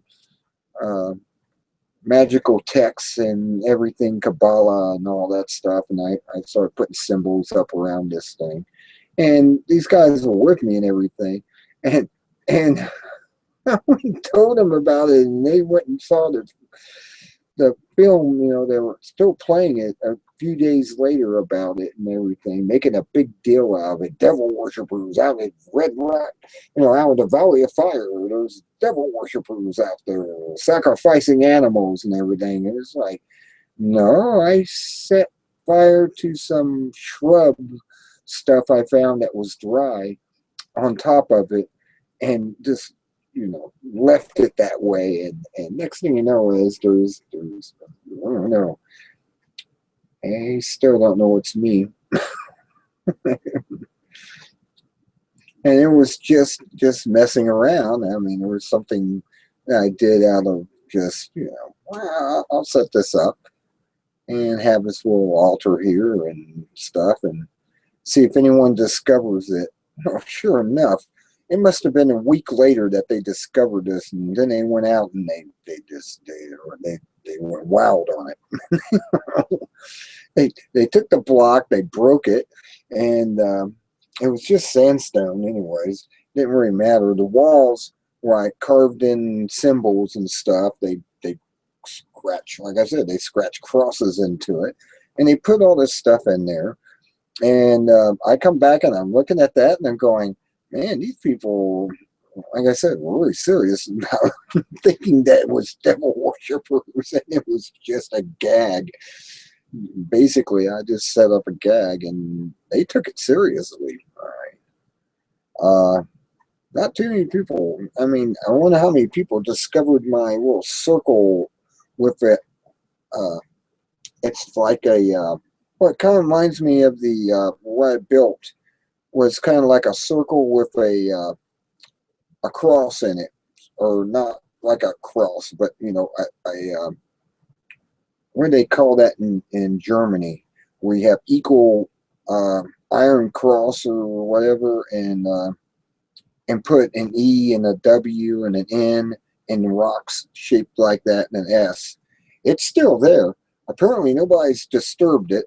I did have a stick sticking up in there, which I used as a sundial. I found a piece of wood that was about 4 feet long and shoved it in at a 45-degree angle to the north. And it was like a sundial. I mean, it's like one of those things you have in your yard, and you can tell what time it is by the position of the shadow of the stick. And well, somebody took that out, but they didn't mess up the circle. And the circle's still on Google, and I have a video on my webpage that you can actually go and look at, and you can see my circle if you follow the instructions I gave on my video. And you can actually go to Google Maps, and it's there. I mean, it's satellite captured, and it's an 8-foot circle. It's about 8 feet across, both ways evenly, and it's a ring of rocks. And like I said, it had compass points on it. So if an airplane was even flying over, they would know which way was north, which way was south, east, and west. And well, that was the purpose of that. I left my mark out there. Let's put it that way. I left my mark. I tried to leave it more than one way, but they got kind of upset when I had the altar thing set up, and it was not no animal sacrifices. We just burnt some stuff on top of the rock and left an ash, like a dark spot on it and stuff. And you wouldn't imagine that Channel 5 News went off on that. And it was like, really?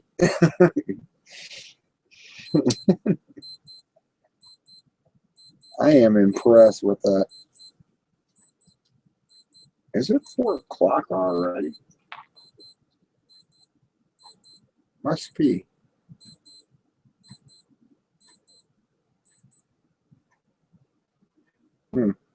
Probably come back on in a couple of minutes. So there I am. I'm an adventurer and everything back in the days, and I'm doing strange things just for S&G. I actually came across a park ranger. He looked like he was Navajo, and he was asking me what I was doing there, and he looked at me, and I had a knife on me.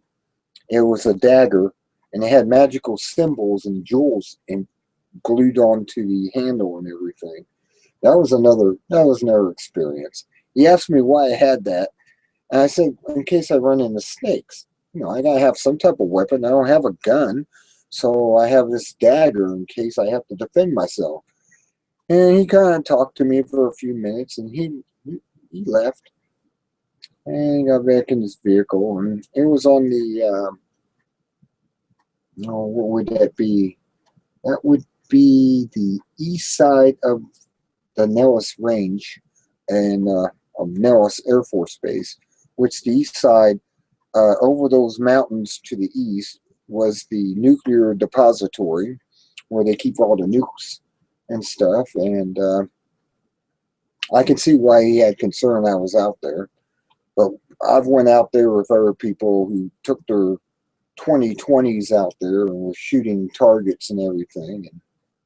And yeah, I can see maybe a concern, because a lot of people just, you know, you get out on BLM, you know, the Bureau of Land Management lands, you're allowed to shoot cans or whatever you want to shoot at, as far as not a person. And you can go out there and shoot your 2020s off. When I was out there when they were doing that, I was climbing up the side of the mountain. I got up to the top and I looked over and I go, oh, this is Red Horse. This is where the Red Horse base is, where they keep the nukes and everything. And I was looking down at all the bunkers and stuff where they kept the nukes and everything. And I was like, oh, okay. Now I know where I'm at. It was just to the southeast of Nellis Air Force Base. And we used to climb all over that area. I mean, it was a area to go and look at, you know, to climb. It was a good climbing thing. I mean, you got like 80-degree inclines and you're climbing them up. I used to do a lot of hiking like that, and it was very invigorating to be able to climb up the side of these mountains. And I used to go to Sunrise Mountain too. There was one called Sunrise Mountain, and I actually went up there and climbed up, and that was on the north side of that range. And you get up over those mountains and you can look down and see the Red Horse area. Now, Red Horse is a battalion of people who fix runways. I know where, say, Nellis was bombed and they blew a bunch of holes in the runways. They can go out there and fix those within hours and have jets taken off again. I mean, that's how that worked out. That was their job. Their job was to fix the runways. That was it. And they called themselves Red Horse. They almost moved us up to Red Horse, because they moved Red Horse somewhere else. I forgot where they moved them to, but they were going to move us up there while they were redoing all the barracks, because they actually redid the barracks. The barracks used to be like a dormitory type thing. You know, you have a hallway and doors on both sides of it. Well, they decided to put balconies and have stairways going down and everything. So one room would be attached to the same bathroom. So we had to share a bathroom between two dorms. And that's how that worked out. It's 2 dorm bathrooms. And on either side of those dorms, you know, was the bathroom there. You know, we had to see. I mean, they could, you know, we could lock the doors on either side while we're in there taking a shower or whatever, and they couldn't come in. They had to go somewhere else. And I got to turn this off. Came back on again. I don't know if you heard the beep, beep, beep, beep, beep, beep, but it says it's 4 o'clock. And, well, more stuff happened out there. I mean, I can't imagine how to tell you all the stuff that happened out there. There was a lot of things that happened. What goes in Vegas stays in Vegas is what the motto was. when we went TDY, that was the same thing. What happens on TDY stays on TDY, and nobody knows about it. And then we used to have that motto, and we continue that motto for forever. I mean, our song, where I was in the 65th aggressor part of Nellis Air Force, we went TDY a lot because it's a training base is what it is. It trains other countries how to shoot the Ruskies down and stuff. And we were the F-5. And the F-5, I don't know if you know the F-5, it's like the T-38. It's a little dart. And they got rid of that and went to F-16s. I have no idea why they went to F-16 with that big old tail on the back end of the F-16. That was a target. They might as well have just drew a target on that back of that tail section of the F-16 and say, shoot this. You hit that, you bring the F-16 down because it doesn't have the vertical stab on it. And I don't know, there's many more stories that happened out there with that, man. There was a lot of, I remember the commander bringing us into the monthly meeting in the theater. We had a movie theater on the base, and that's where everybody met once a month to have the commander's talk. You know, the general would come in. He came in there and started spewing off, you can't say Dreamland and Area 51 in the same sentence. It doesn't exist. We're all sitting there going, yeah, it does. What are you thinking? And it became a joke in itself. That was one of the jokes that was out in Nellis. Because we're not supposed to talk about Area 51. If anyone asks you about that, it doesn't exist. Well, now it's this well-known. Area 51 exists. Dreamland is the name of Area 51. S4, now that's a different one. They never brought up S4, but S4 existed about 10-15 miles to the southwest in the mountain range, just to southwest of Area 51. And that's where they kept all the black budget stuff, all the things that we're not supposed to know about, and no one's supposed to know about it. And they kept that, trying to keep that out of the talk. But apparently during the time I was there in the 80s, you weren't supposed to mention Dreamland and Area 51 in the same sentence. Well, it's been covered now by how many shows on TV about Area 51, and well, now S4, where Bob Lazar used to work. That's the other side of the coin. Hello. Oh, yes, Father. I'm sitting here talking about Area 51 and S4 and how they wanted to keep that a secret and everything when I was in the Air Force.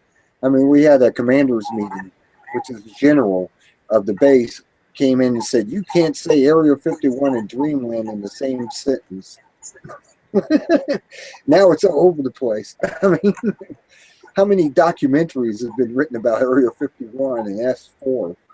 Especially S4 when Bob Lazar came out. I think that's why they brought that up, because Bob Lazar was coming out, and he was actually coming out and talking about S4 is where he worked our flying saucer and its propulsion system. And I'm like going, yeah, well, Bob Lazar has been talking about this, and it became like an inside joke after that meeting, because we're all going, Bob Lazar's out there telling about that, talking about the flying saucers he worked on, at least the one they called the sports model. And when you went inside, he said it had little chairs in there. It looked like kids that would be about 4 feet tall sat in, which was the Grays, or the MIMS, if you want to call them the MIMS. They're also called the MIMS in the future in 2063. And apparently the Mims are trying to change the climate on the planet. And I don't have any idea what that's all about. I kind of doubt that because it kind of supports the global warming thing that's now happening. I mean, it's getting colder. It's not getting warmer. Yeah. And so, you have the Mims out there. That was with Art Bell. Art Bell on Coast to Coast. Had this guy who says he was a time traveler. It came from 2063, and he was talking about how the Mims, or the Greys as we call them in our time, have changed the climate and wiped out half the male population of the Earth. Okay, whatever. Yeah. And I'm like going, oh, whatever. I mean, I would believe in Triton, what's his name? Triton, who was a time traveler that went back in time to get a computer component from the 1970s to take back to the future so they could fix their computers. And around the same time, 2063. Well, this guy was claiming he was something 9. Trying to remember what he called himself. He had a number as his rank was, but his name was Jonathan. And he's a renegade. He's on the run. And if they catch him, they're going to kill him. And that's what he was telling Art Bell. And this guy came from 2063. And I don't know. There's also the Wave Riders, too, out there. I don't know what about them.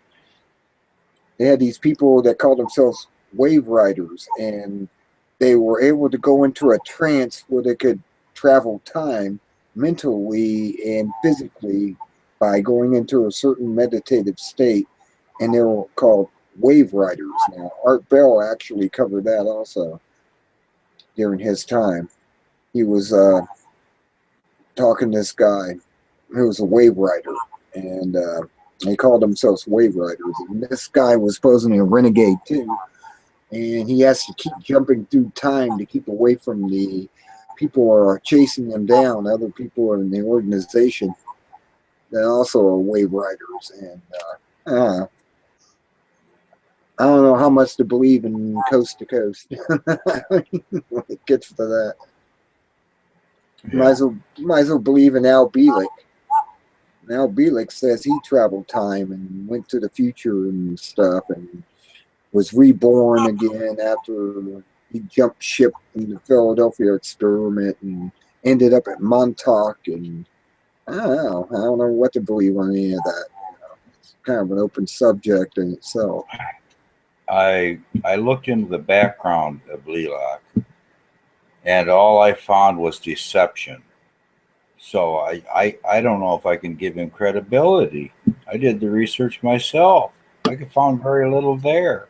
There's no substance. No credibility. Well, there is a base called Montauk. It does have a large radar dish on it. It used to be used in the SAGE program that, would early warning from attacks and from missile attacks from Russia. And there is underground complexes there. And people fishermen there spot UFOs all the time coming and going over Montauk Point in New York, which is out there on the very end, past Brooklyn and New York City, out on the point. And I don't know. I don't know what to make of it.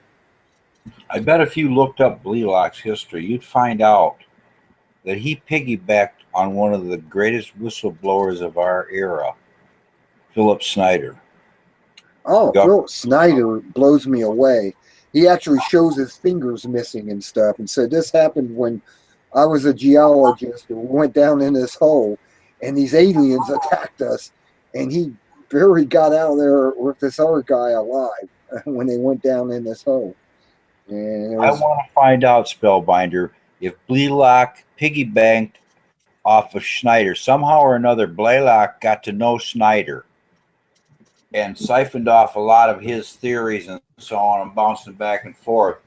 And I think if you check, Blaylock's reports came out long after Phil Schneider. You know Oh, what I'm saying? Al Bielek himself. Yeah. Yeah, Al Bielek and his brother Cameron. Yeah. He's a copycat. Look it up. Wow. Yeah, he was coming out in the circles and saying that they can't kill me because there's something about his timeline that they do that it'll screw up and cause ripples in time or something. So they had to let him die of natural causes. That's what Al Bielek was saying. He was coming out and talking about that, and that's the give or take. I mean, actually, Peter Moon, who wrote the books, the Montauk Project and Montauk Revisited, and the books themselves. He also did a book with what's his name, who was a what is his name? It was called Ong's Hat, ONG Hat, and it came out later.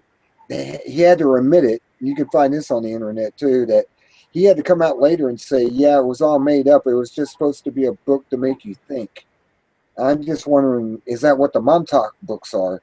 He wrote the same, books as the Montauk Project and stuff. Was that a book to make you think? I mean, Ong's Hat had all this stuff about the Moorish, the Moorish religion, which is like an Islamic religion, and they were mystics. And he came out and has all this stuff in Ong's Hat. And, you read through it, and it's like, wow, this looks real. I mean, he wrote it to sound real, but he had to come out later, Peter Moon did, and say, yeah, we wrote this as a fiction, but it was supposed to make you think. And that was what supposedly the idea was behind it. Make you think. And I just wonder that's what the Montauk books were. Something to make you think. I mean, make you think. I don't have any hard evidence of all this experimentation.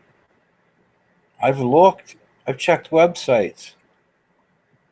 I can't find anything to sink my teeth into other than Phil Schneider's reports. Now, Phil's reports, yes, I investigated that, spent several hours poring over every corner of the web, and I found out, yes, these stories seem credible. Oh, I know. He talks about the tall grays, or what do you call the tall whites. He talks about the grays. He talks about all these different alien races that our government's involved with, and they're trading off. They gave them permission to abduct people so they could get the technology, and they were doing genetic engineering or genetic studies on the human race. I don't know if it's for themselves or against us. I'm not really sure how that falls into the category. I mean, I'm not really sure what the grays are good or bad. I think they're dynamic in their own little thinking, and right. The tall whites are really scary. I've read several stories. Like I know there was a weather guy who was running a weather station up at Area 51, and he said these tall whites would come to him, the women would, with their children, to play around his weather station, and he got to know the women pretty well because they were kind of passive and benevolent compared to the males. But there was stories that, like I said, there was a tall white walking into Washington D.C. up the steps, and she tripped. He grabbed her arm because he thought she was going to hit her head or something. Oh, she turned on him like a serpent, and just about killed him. He was saying, "Hey, I was doing is was helping you, but not down under her. She was thinking that, you're a human. You touched me. You're a dirty human. You're a dirty monkey." And you get that type of attitude from these tall whites. And And they can just about kill anyone with their mind. I mean, they supposedly have powers that they could put down a human with a thought. And you know, be careful with them. Be careful with the tall whites.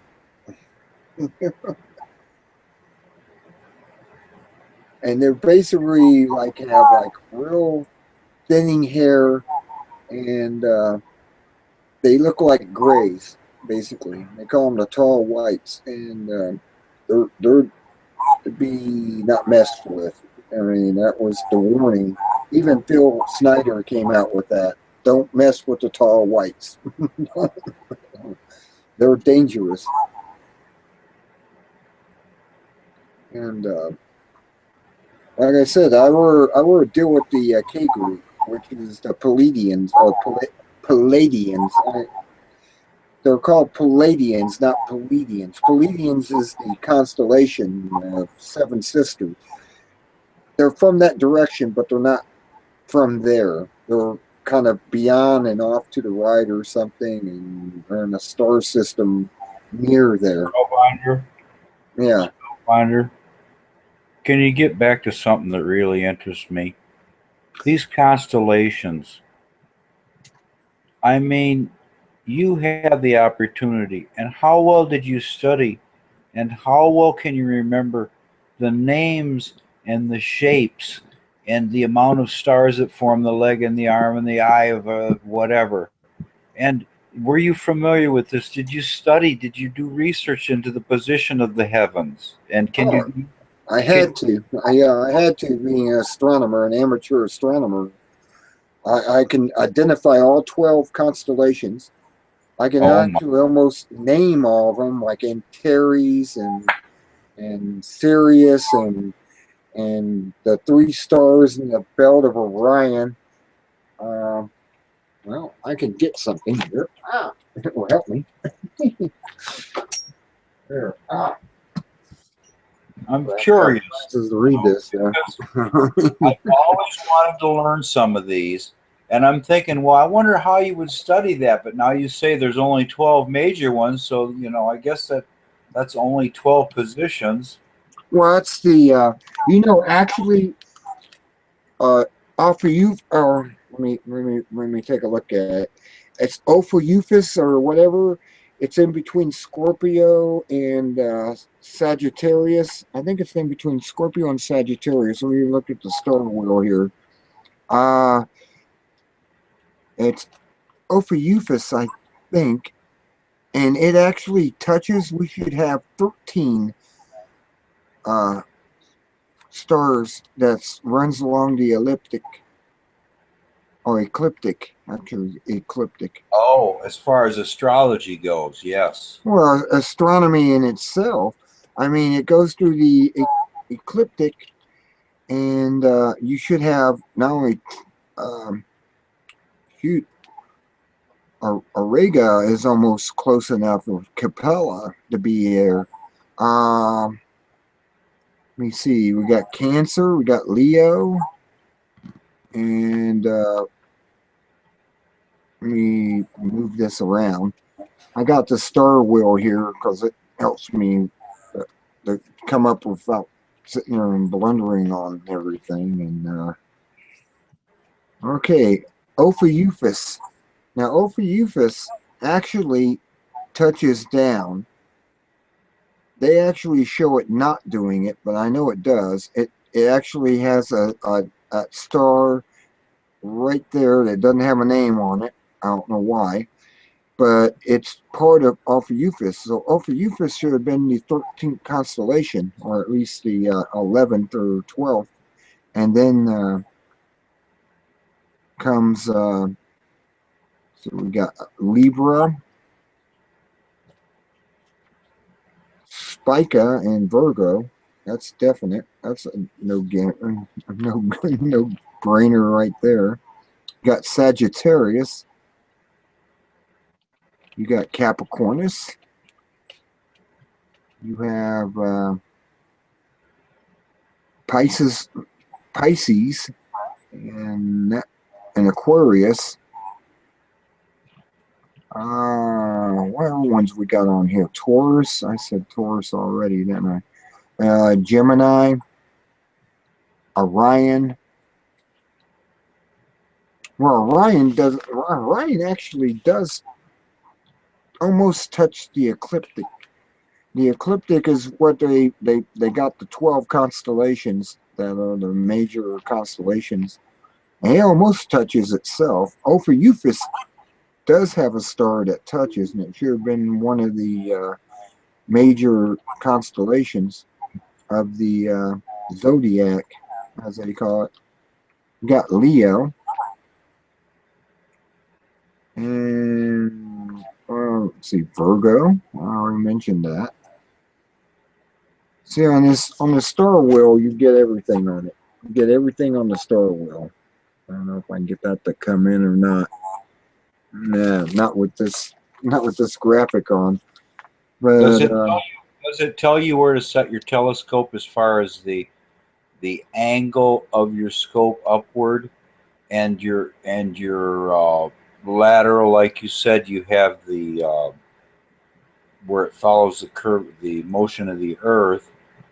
But is there also a way where you can look on your chart, your wheel, and does it give you the coordinates that you would somehow turn a dial or something on your telescope, or how does that work? well, this just tells you what's in the sky at a certain month. Say April, May, June, July, and in what time. It actually has the time around the edges of it, and it tells you what time that they rise or whatever from the east. And I mean, it's got all the months. Right now, I can set this up and say we're in June, June 11th. Okay, at 9 p.m. Let's go to 9 p.m. and set it up at 9 p.m. on June. That's what you'll see at 9 p.m. on June. This is the sky. You'll see that sky at 9 p.m. on June. Those constellations, which is basically Libra, Virgo, Leo, and Gemini will be setting in the western, because it has eastern and western on here. And what's rising at 9 o'clock on the 11th is Aquila, Serpens, Caldria, Ophiuchus, which should be the 13th constellation, but they don't count that, and I don't know why. It's we should have 13 constellations instead of 12. Yeah, I found that out quite a few years ago, and I was astonished because they said everybody that believes in astrology, actually, there's something there that was missing. And so how are you going to factor that in? And it was a big dilemma for me in my mind, and I don't know what explanations are offered, to continue the predictions of a personality in life and outcomes of a life just by the position of the stars at one's birth. Oh, yeah. I mean, right after Scorpio is Ophiuchus. And Ophiuchus actually has a star down here, which it's on here. It's down here where my finger is. There's a star. It comes off of Ophiuchus, and it actually connects to that star. Therefore, Ophiuchus should have been the 13th constellation. This doesn't show it connected, but I have our sources that show that Ophiuchus was connected into it. And he's the serpent holder. I mean, and it was a serpent constellation because he was a man holding a serpent in one hand. That's why it's got Serpus Caldra, and that's what he's holding in his hand in the constellation right here on this. I don't know if I can get that to come in good or not, but there's Ophiuchus right there. That's him holding the serpent right there. They go off that way. But this star right here is actually part of Ophiuchus. So it actually touches the ecliptic plane, with Scorpio, and that's Scorpio right there. That's Scorpio rising. And I know I can go later on in the night, and it'll be probably more generally accepted. Say 10 o'clock on the 11th, and you see Scorpios rising up. There's Scorpio there. Scorpio's at the bottom. Ophiuchus is right here. And like I said, that star is actually attached to Ophiuchus, and they don't show it on the star wheel that shows you where everything is at a certain time. This is kind of like your map of when things rise and fall, as far as east to west. And I mean, I You can go know, you know what I find unusual? right.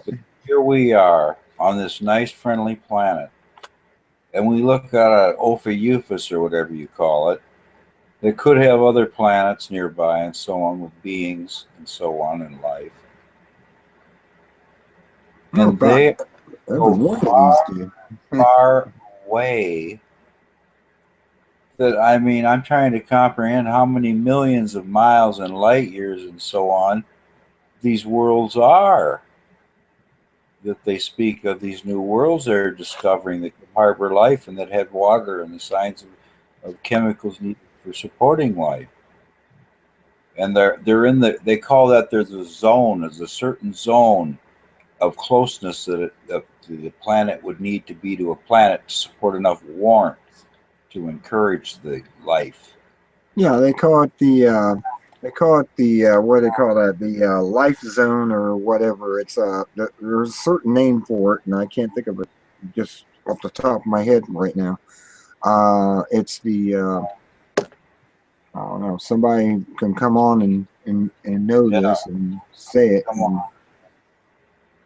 But it's Mars falls into that, and so does Earth. Mars actually, they say that Mars at the equator of Mars is about 75 degrees in the summertime, and Yes. you can walk around if you adapt yourself. It's like walking at 14,000 feet, and if you don't have to really have a spacesuit on or anything. You can walk around on Mars without a spacesuit because it's just like being at 14,000 feet, and there's enough oxygen on there. I mean, what blew me away about Mars is when they first came out, and that was what's his name's argument. He worked at the Space Center. What's his name? I'll think of it in a second here. He wrote several books and talks about the face of Mars.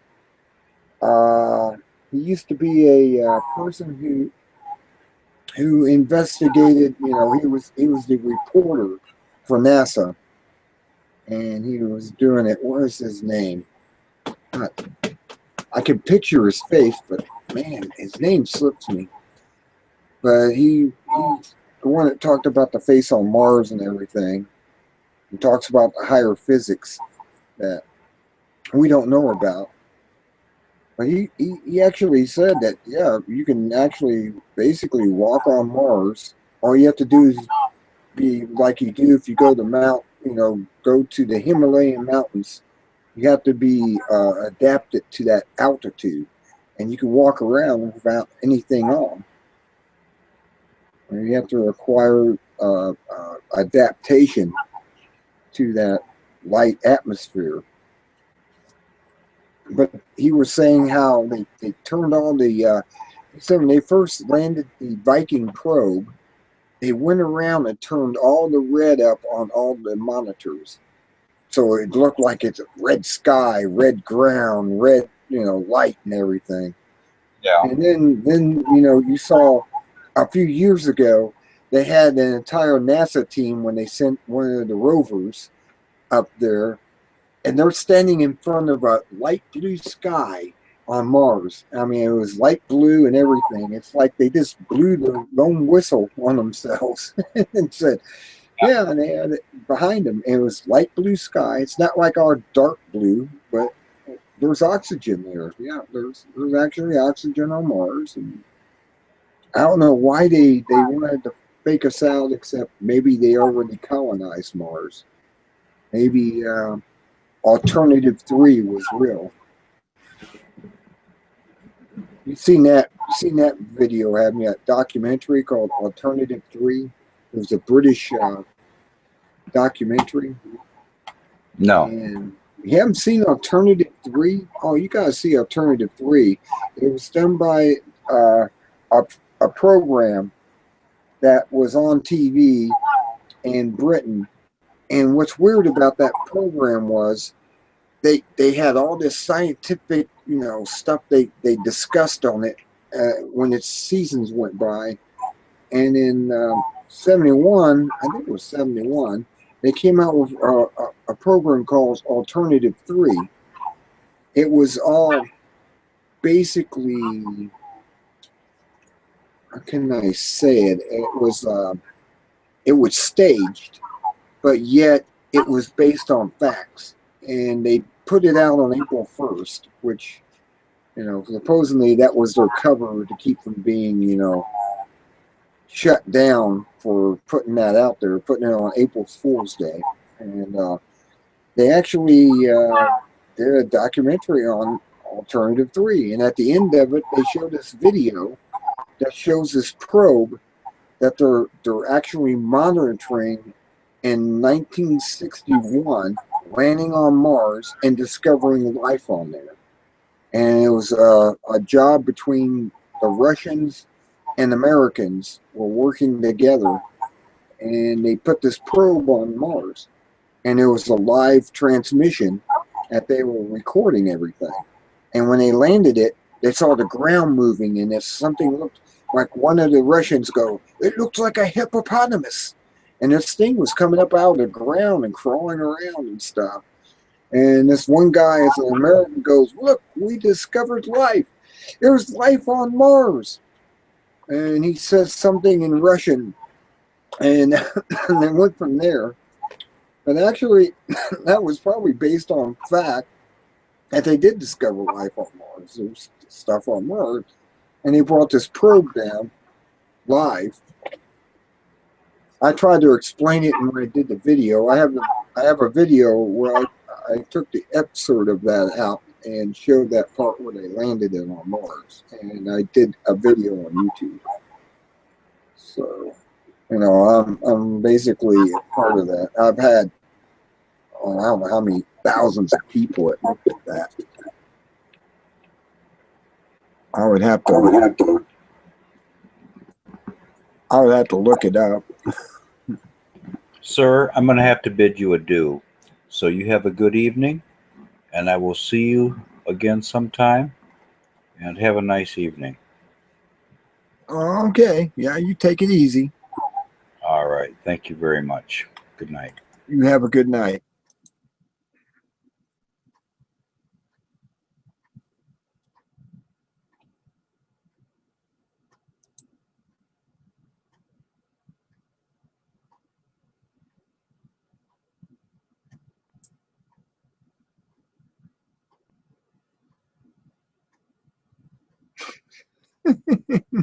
This is a joke. I tell you, you give somebody a snippet and they take it to the end. No, I don't hate black people. I actually have black friends. So, no. I'll actually answer that on here. I just read something that was on my little message thing. And no, not me. I'm going to say Abdu too.